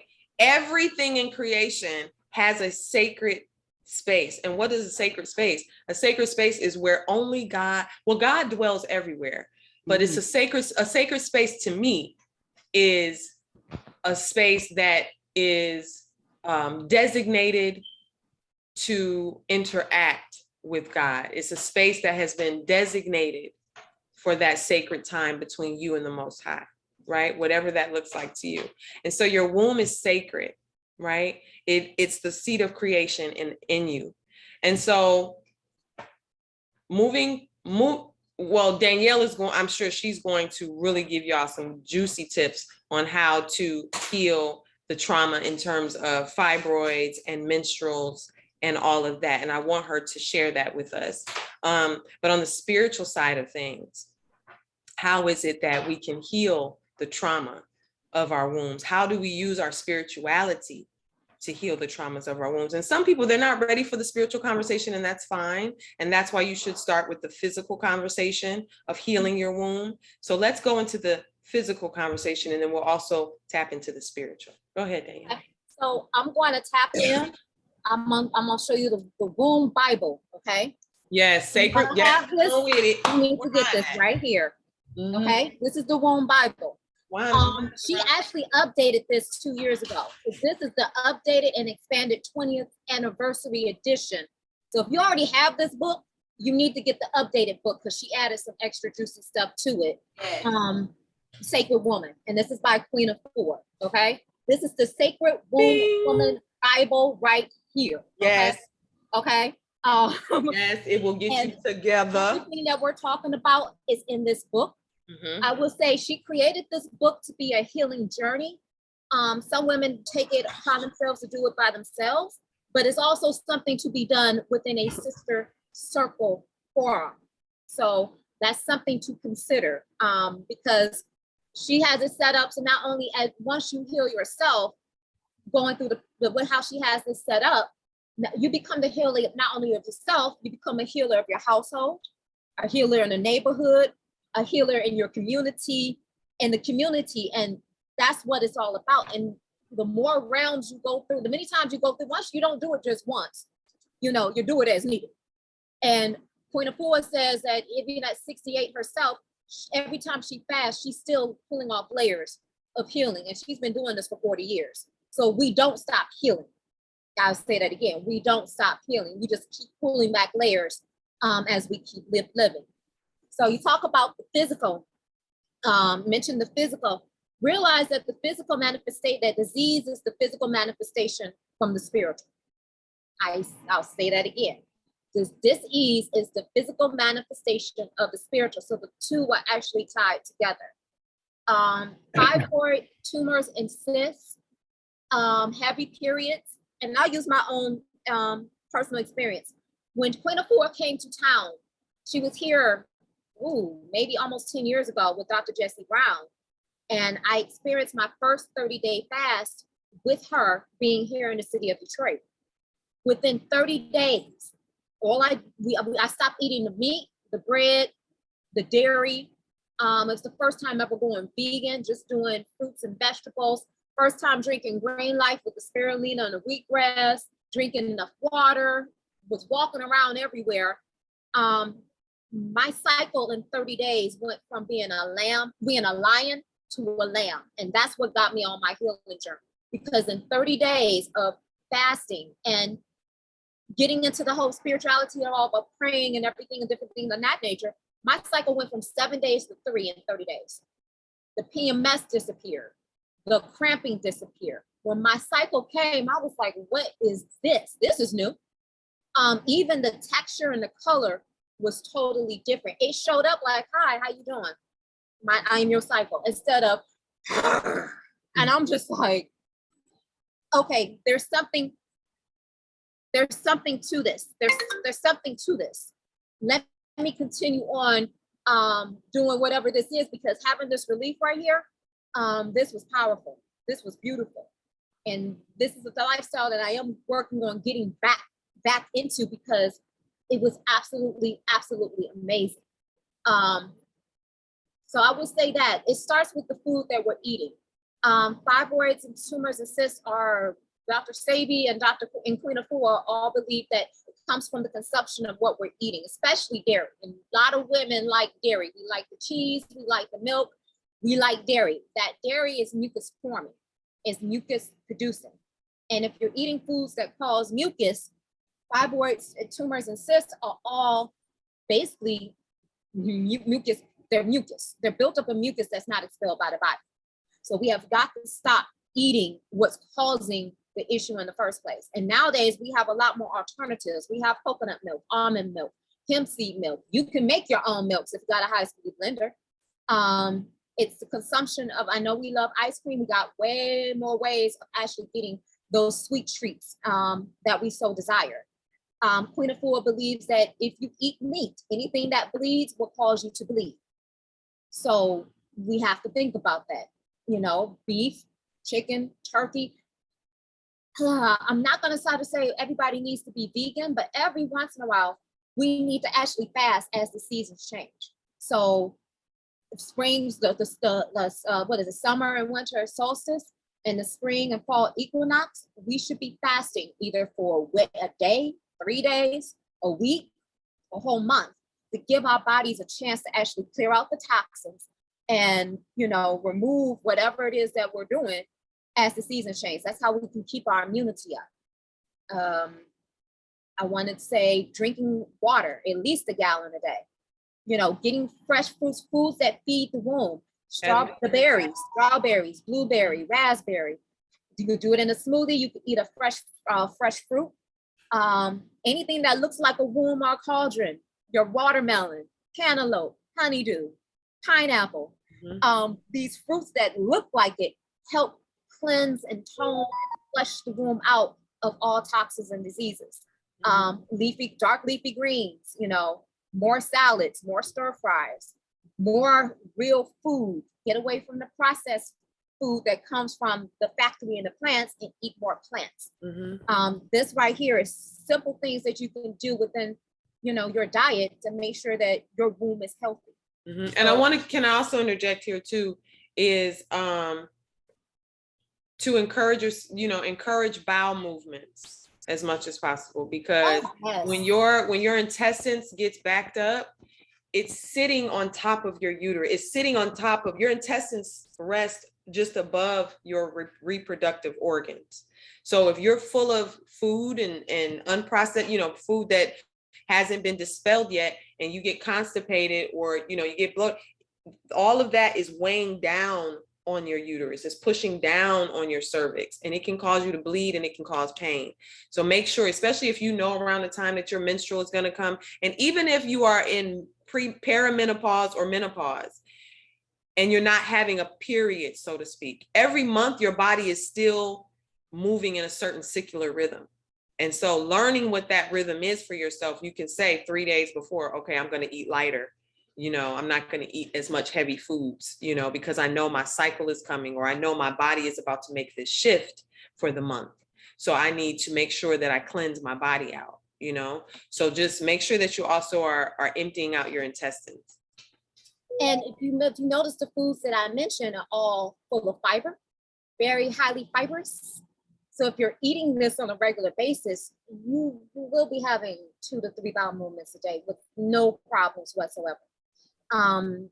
It's when we eat too much of the processed foods, too much of the regular breads. You know, you can eat a sprouted bread as opposed to, you know, regular bread.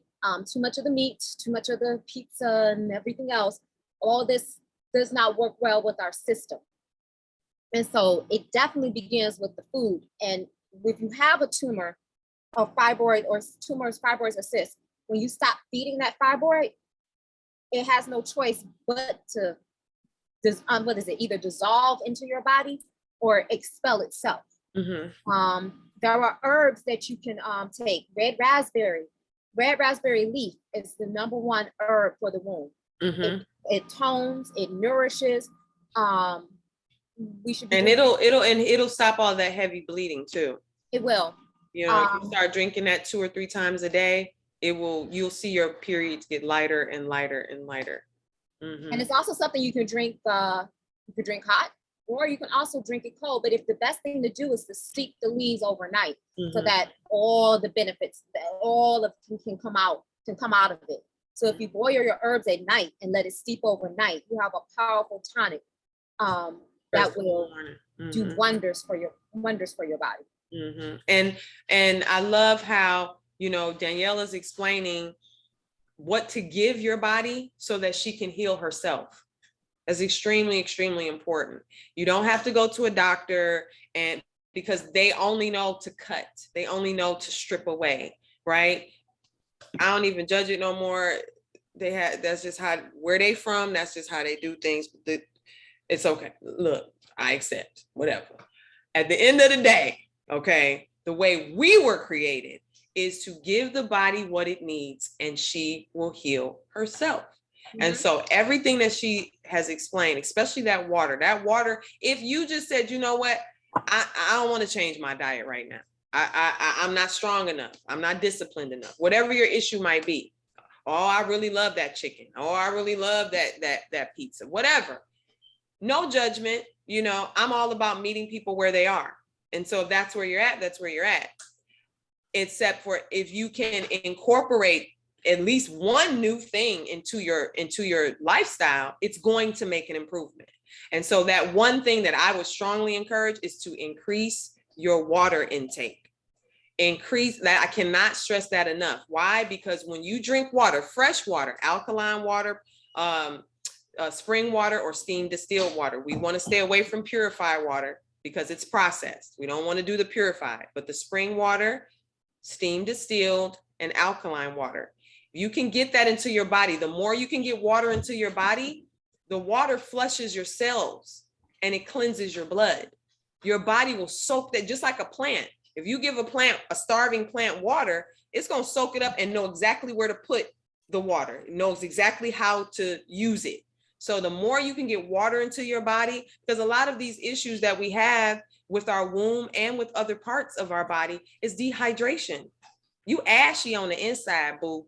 Okay. You ashy and you need to cleanse and clear it out. So that's all that is sometimes. So getting that gallon of water, writing on the gallon of water, I love drinking water. Encourage yourself. Put some lemon in there. Put some strawberries or things that are like, yes, infuse it. Want to drink it, but you gotta drink it. You have to drink it. You get the water into your body will take that water and it'll start getting to work cleansing you out. It'll start getting to work cleansing you out. Okay, that's super, super important. Increase your water intake. I may I suggest also that try to get a bottle that's made of glass. It costs a little more, but you'll know the difference in the Yes. taste.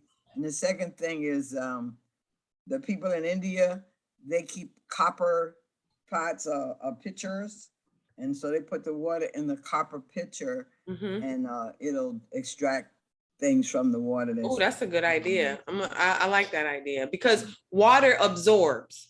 That's why it's so important that you use the glass and even copper, because water is the original memory. Water will remember. If you sit a glass or a jug of water somewhere, it's absorbing and taking in all of the energy around it, right? And so putting it in a glass allows it preserves it. Plastic allows too many elements to come through it, and it contaminates your water. So it's really, really important that you use glass if you possibly can. Good point, And Mama. Also, if you can also infuse your water with what is it? Fruits and herbs. If you're into crystals, Yes, crystal water. Crystal water. So you can infuse, you can take your crystals, cleanse them, definitely clean them and cleanse them. And you can put it in that water. And you can also, I don't know if you guys see me, I've been drinking my water, but you can sit it out in the sunlight. I was just about to say that, sun water. Sun water. Let it infuse. It does make a difference. It does make a huge difference. That sun water, you're gonna put it in a glass container. Do not use plastic. And you're gonna sit it directly in the sun and just let it charge up. Baby, you will feel so energized. Like, whoo, honey, it's like an electrical current just go through your whole body, honey. Woo, you gotta try it. You gotta try it. You can infuse your water by holding the glass like this before you drink it with your intentions. Yes. Or what you want to come through in your life. Yes. Yes. And that's one of the ways that I got into drinking water is I had to write on the bottle, I love drinking water. This is my happy place. You know, you're going to make me feel good. Oh, look at my skin glowing. Like, put your affirmations on the bottle, because the water is going to absorb the message. And now you're pouring that into yourself. Powerful stuff, and simple and easy, and it don't cost you a whole lot of money. And it works. Anybody else want to share their experience or any ideas that they have about healing? Please feel welcome to do so. Naisha, I can see it all over your face, girl. Go ahead and just jump on in there, girl. Go ahead, girl. Naisha powerful. Y'all don't even understand who y'all dealing with right now, but that's for another conversation. Unmute yourself so we can hear you. I'm just talking unmuted. This is just confirmation that I need to get back into Sacred Woman. Spirit been telling me for a couple days, and then I get on this call, and here you are. So, and that's on period. Danyelle, I'm about to go ahead and order the updated edition. Let's just go ahead and get a circle together. You know what? I'm stepping into my calling, and I'm going to do Sacred Woman Circle. We about to do this. We about to do this for real. And do it in the way that Queen Afua has intended. Yeah. You know, we gonna do exactly what we need to do. Let me tell you something. You know, it's a new day in America. Okay. I was doing my research on this topic, and you know, it's a new day in America when you see Queen Afua on the Red Table Talk, and she got Jada Pinkett Smith. No. Not only that. Mama. Let me finish. Not only that, Queen Afua is also one of Beyonce's. I want to hear you, so let me finish. Jada Pinkett Smith, her mama, and Willow, she got them out in nature on their mats doing womb yoga. Now you know that's a new day in America, okay? Woo! That's a new day in America. I want to see that one. Okay. Yes. Look it up on YouTube. Wow. Oh, yes. And how about only like 8,000 people watched the video. It wasn't even a lot of people. Mind you, this is Jada and Queen Afua. It should have been any other time. It's hundreds of thousands of people watching. But just the fact that they're out there and they're doing it is a blessing. So Danyelle, go ahead. I want to hear what you have to say. Today. Oh, I was about to say, Beyonce. Oh my God. Whatever video compilation that she did last year, I think it came out during the pandemic. Queen Afua was in it, and I was just like, oh, okay. This is what we doing. I see you. And you know, like I said, that's one of the most powerful mentors, a woman who truly lives what she practices, what she preaches. And I love the evolution that she has come about, the glow up from when I met her 10 years ago to now. And I'm like, that's one of the women that's on my vision board, because when I'm in my 60s and 70s and 80s, that's how I'm trying to live my life right there. So everything that I do right now is to prepare me for that right there. And it's a blessing and an honor to have mentored with her, to actually have worked for her, to work with her. And like I said, I'm so glad to be able to do what I'm doing right now. It all started with her and that fast. That fast. And this book that I picked up at what is it? A sister circle, a sister sharing circle. When I first got into all this book drew me. And I tell you how the grace of the universe works.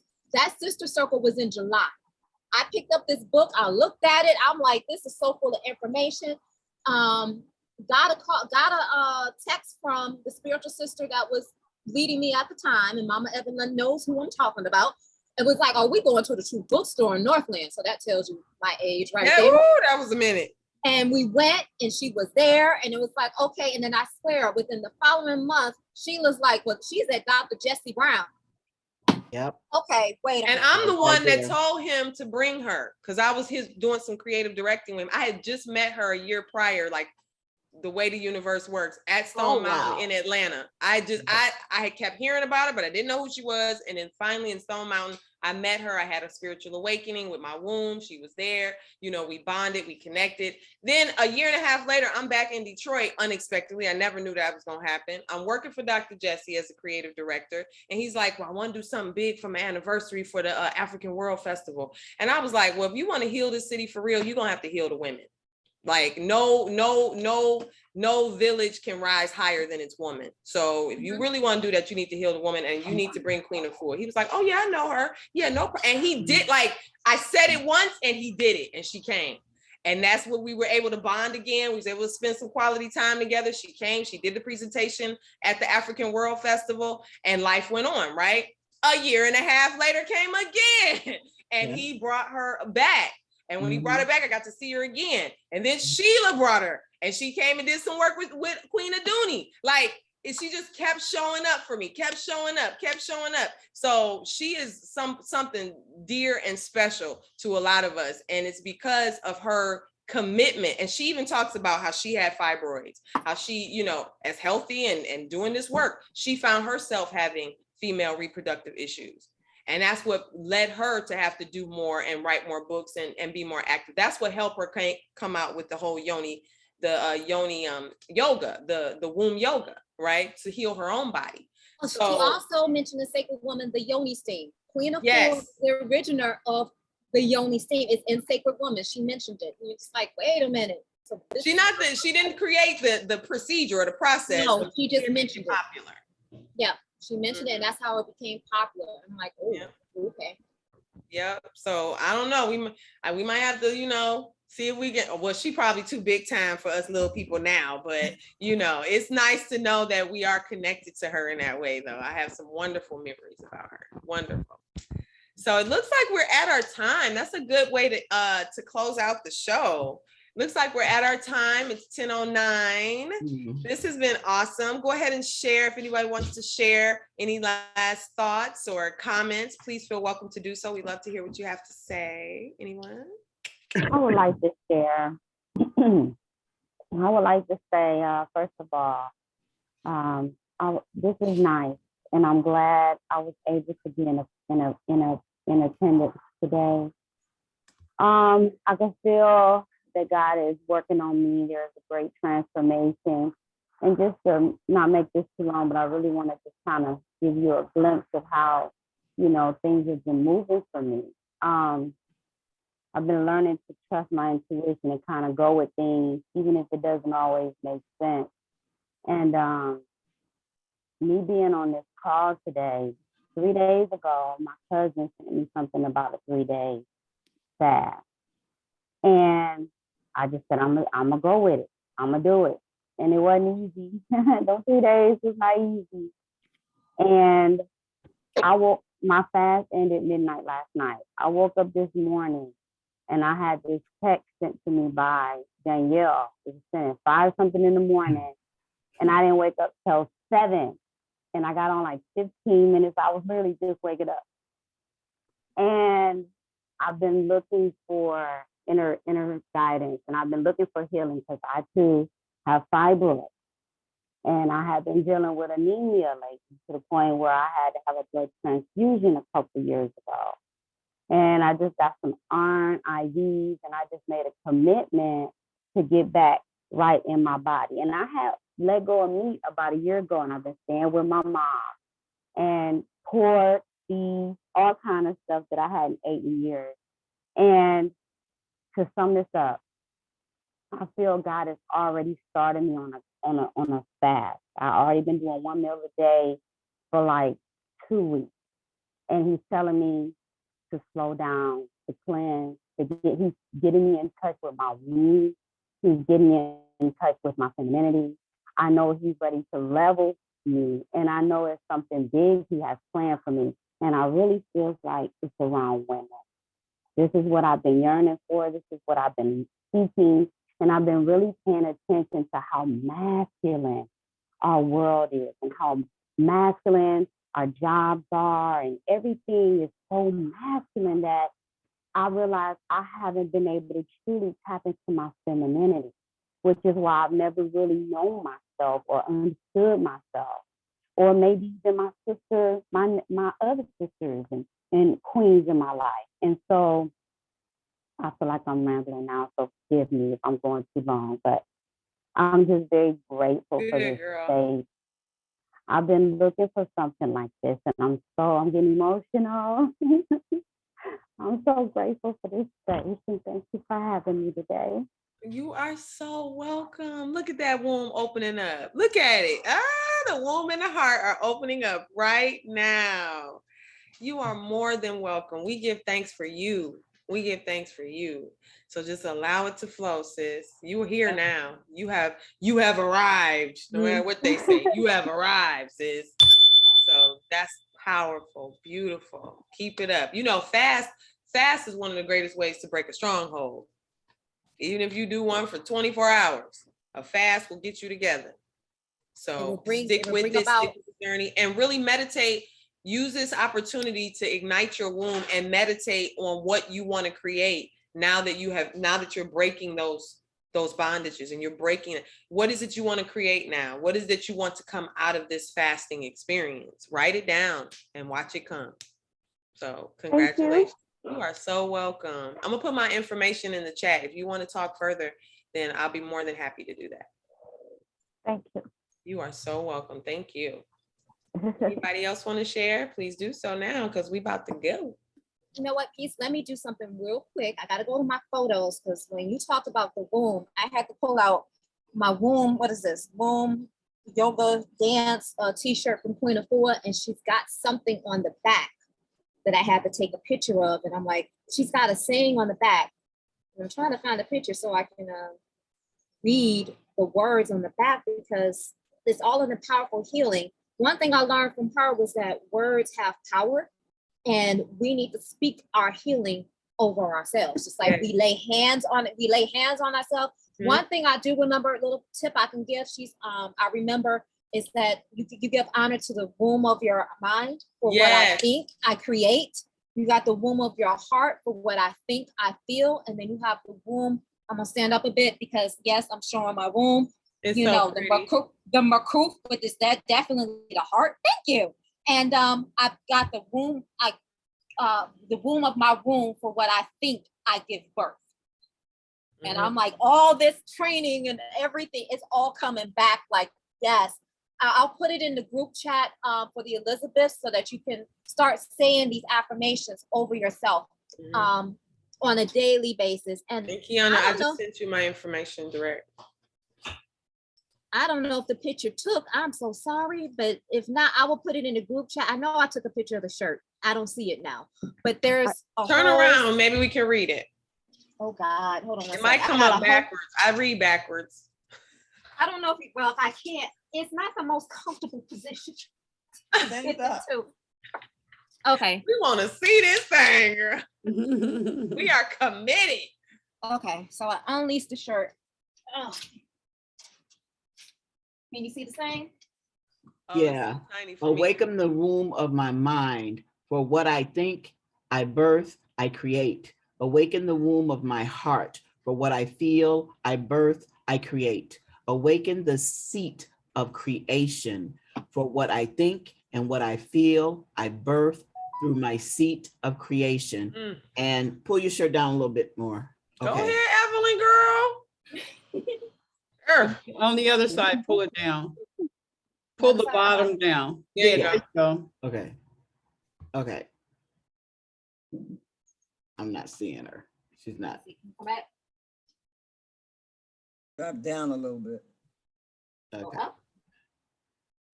Okay. Because I can't see it now because she's like over to my side. I can't, she's not in the, I don't know how to bring her to The middle. the middle. Right in the middle? Oh, there Okay, you now I go. can see it. Okay. All right, Okay. turn around. Okay. Wait a minute. Okay. And let's see. Wait a minute. Okay. Can you pull it down? Just straighten it. Okay. There you we go. Stay in that position right there. Okay. Okay. I still can't see her now because she's not in my big screen. I'm sorry. It's hard for me to see. There you go. Okay. Okay. And today I birth womb wellness. Today I birth a new world of today or body. Mind and spiritual wholeness. Okay. Today I birth a new world of body, mind, and spiritual wellness. Okay. Mm-hmm. I'll take a picture. I'll take a picture of it. And let me tell you how powerful this is. I haven't worn this shirt in years. This was in storage. And I'm going through a whole bunch of clothes. And as soon as I saw this shirt, it's like, I'm not giving this away. I'm keeping this. You know, I'm getting back into my what my calling and my divinity. And I'm like I said, I'll take a picture of the shirt. I will retype it out and put it in the group, the Elizabeth group chat on Facebook. And I'll also post it on my social media as well. You speak these words to yourself on a daily basis. Watch how your womb health would change just by saying this over yourself on a daily basis. Yeah, for sure. And I just had to share that. So I will definitely take a picture of it, lay it out, take a picture of it, and then we can start saying this every day. Ashe, thank you. Yes. Wow. I will be very y'all got some good stuff today. Somebody was about to say something. Yes, this is Nyasia. I just wanted to say that I just put the Queen of Four book in my Amazon cart, so I am committed. And I think that Queen of Four, when she came to Detroit, I was just starting my midwifery journey in Alabama. I didn't know, so I was so crushed. I think that if we set the intention, even if we can get her virtually and or us reaching out to her, maybe we could get her to come to a Detroit circle. Yes. I'm definitely committed. For the first time in a long time, due to having a foot injury, So I've been on a go for so long, doing so many things. I've been called to just be still right now. So this is a perfect time. Step into your purpose, Danyelle, and let's do this because when you were speaking, I feel the baby energy. And when you stood up and you put your hands on the womb, there's a reason that I want to be connected in this sacred woman circle with you. And we've been back and forth doing this for some years now. I really want to step up and do the circle in Detroit as soon as possible. I'm here, and like I said, I ain't even looking at the space. I'm looking at what a lot of things be like, oh my God, I don't have this, I don't have that. I'm like, wait a minute, I'm looking at this area in front of my patio. And I'm like, I'm at the point where I don't care who sees me. I don't care, what I got to do what I got to do. And I'm like, you know what? I got the space, I got the information, I got the knowledge straight from source. And that's what I love, is like, I got it straight from the woman herself. I'm ready to do this. And my mind is telling me Wednesdays, because it's Womb Wellness Wednesdays. It fits in perfectly. Let's do this. And like I said, let's do it the way that the woman intended for it to do, for it to be. The instructions, like I said, it's the Bible. It's right here. That's right here. So I will definitely work on my purpose today. I will get that information out to everybody. I will find out what when to get started. And Kiana, you can definitely join virtually. I think there's a few. I was just talking to a potential client yesterday, and she was talking about womb trauma, like right before I found out what I was about to talk about. And I'm just like, it's time. It's time. Let's get it. So let's go. Let's do this. I want to say something else. A few days ago, I was adding books into my Audible library, and I had a few credits to purchase a book. And on that day, maybe about a week ago, I put this book in my library. I just think it's no coincidence, right? I already have the book. I'm ready. Yes. And now I will say there's one more book. I didn't bring it out because I have all my things, but she has a book called Overcoming an Angry Vagina. Yeah. Overcoming an Angry Vagina. Yes. Overcoming an Angry Vagina is the book that was birthed out of Sacred Woman. So I believe if we're going to do this, we should do them both together, because one prepares you for the other one. Because this right here is life changing. This right here dives in. Let me tell you, my cousin gave me, I have a hard copy edition of Sacred Woman that I got years before I even got Queen of Four. I still have that hard copy. I'm trying to find somebody that can bind the book for me because it's falling apart. But I want that hard copy to be bounded again, because the information in here, like I said, it's life changing. It is. And with Detroit being how it is, I think starting out or definitely incorporating overcoming an angry vagina is important. I've lived all over this country. Detroit women are something different. Like, we're carrying stuff and it's coming out as so much anger and so much venom that I think starting with that, especially here with the women here, it was going to be very life-changing, very powerful. Okay, so I'm ready. Go ahead. Yeah, I'd like to it's time to go. Yeah. Is this your first time, and can you give us put yourself on camera? I'd like to welcome you. Is this your first time coming? Yes. I saw you guys on Facebook. I think it was late last night. And I apologize. I live in California, and I thought, okay, 7 o'clock, and I didn't think 5 o'clock, and I apologize for joining late. No, you right on time, sis. Right on time. I do have Queen Afua's the Sacred Woman book. I do have that book, but I don't know if my camera's blurred, but my Heal Thyself is different. There it goes. You got the original. Yeah, you got the original. That's the original. Oh, okay, because I was like, your book is thicker than mine. So I was just trying to figure out. It's definitely a bridge. It's definitely updated, but you got the original. I'm like, that's the original. And I'm gonna say mine is a little bit special because I do have mine signed by Queen Mother. I feel so special. Like, okay, but no, I believe it's the same information. I am one that I don't mind having updated, original and an updated edition, because sometimes there's stuff added, sometimes there's stuff taken away. But you have a good research. I even got Queen of Four's book digital on my iPad and on my phone. So it's with me all the time. Like, we got an issue. Let me look this up real quick. So I got the digital copy. I have the original, and sometimes, so you're not, I don't think you're missing out on anything. But if you do want to get an updated copy, you can definitely go to Amazon and get the updated copy. There was another book you had mentioned, Sacred Woman. Overcoming an Angry Vagina. I'll type it in there. It's called Sacred Woman by Queen Afua. Okay. And overcoming an Angry Vagina. Okay. So I have the sacred woman. Okay, overcoming the angry vagina. I need to get. Okay.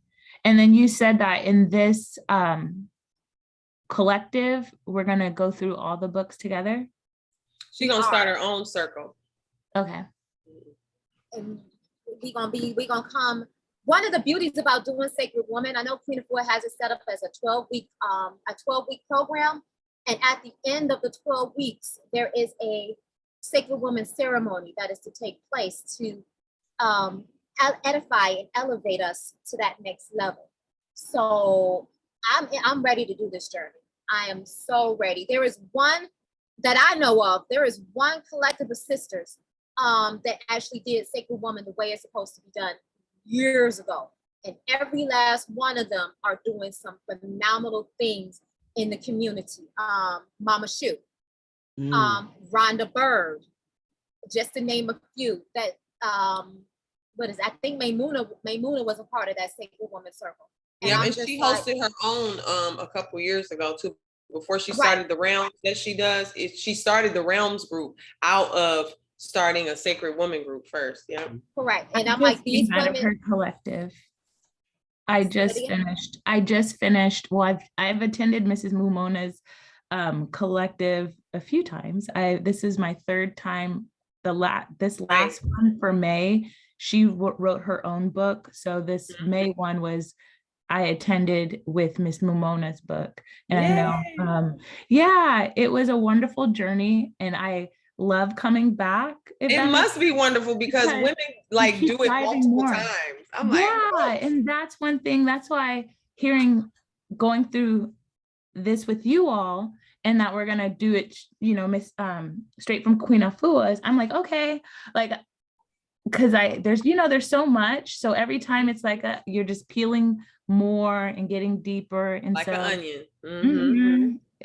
And it's really, I'll be quiet, but it's really like I see myself changing. And so I'm so grateful that you guys hold the space, and every queen that holds space so we could heal ourselves. I have a question. I have a quick question. I know maybe about 5 or 6 women that would love to be a part of this. Is this open? Yeah, we creating it right now, sis. We're creating it right now. All right, wonderful. Oh man, this has been so phenomenal. Oh, thank you ladies so much for showing up today. Y'all showed up and showed out. See, that's what y'all did today. And I appreciate each and every one of you. It's so wonderful to see new faces on here, and to know that the information is really helping people is a blessing. So thank you all so much. We are definitely past 10 a.m., but in a good way. So I'm grateful. This is a wonderful way to start your Independence Day. Use today to your advantage and declare and decree that you will be free from anything that may be holding you back from being your absolute best self. Can we do that? Can we make that commitment today? Every day I ask myself, especially on the days I'm feeling crappy, the first question I ask myself, or my intention that I set out every day, is how can I be the absolute best version of myself today? That's all you can do. That's all you can do, is show up as the best version of yourself every day, and let the Most High take it from there, right? So give yourselves that. We definitely will be in touch. Danyelle will be in touch with you all about the Sacred Women Circle. And if you want to get in touch, or you want to find out more, then I'll put my information in the chat as well.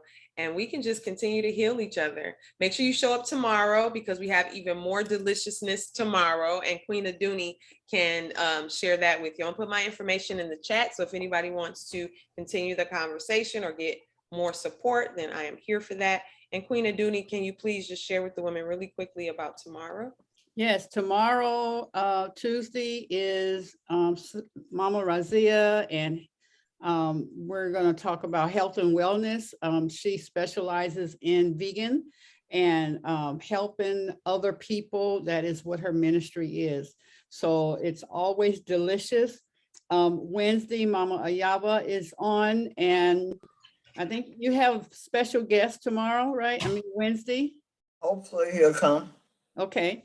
And then Thursday, we have Nawili, and who's master of exercising and wealth and all of that. And I wanted to show you this, that we'll be going through this book, The 4 Agreements. Yeah, that's a good one. Oh, yes. So you want to grab this book, and that's when you were saying at peace that you, when you get up in the morning, let me be the best version of me this day, in this moment. And that's what it talks about in here. Be the best in that moment, be the best that you can be. So that being said, I guess Queen Afua has been on the topic for many times. I guess it's time to connect with her. I think the universe is definitely speaking. Yes. I can send it. I said, look, you're the conversation anyway. You might as well be the You might as well show up, sis. Might as well. I love it. I love it. Thank you all so much. Hugs and kisses to each and every one of you. Enjoy your Independence Day. This is your day to create whatever it is you want from your womb. Thank you all so much. I love you. Love you. Love you. Hug yourselves, like Queen Aduni says. Hug yourself. And hug the world. They need a hug. Somebody need a hug. Have fun. Eat some good food. And dance. Yes. Okay. See y'all later. Peace. Peace.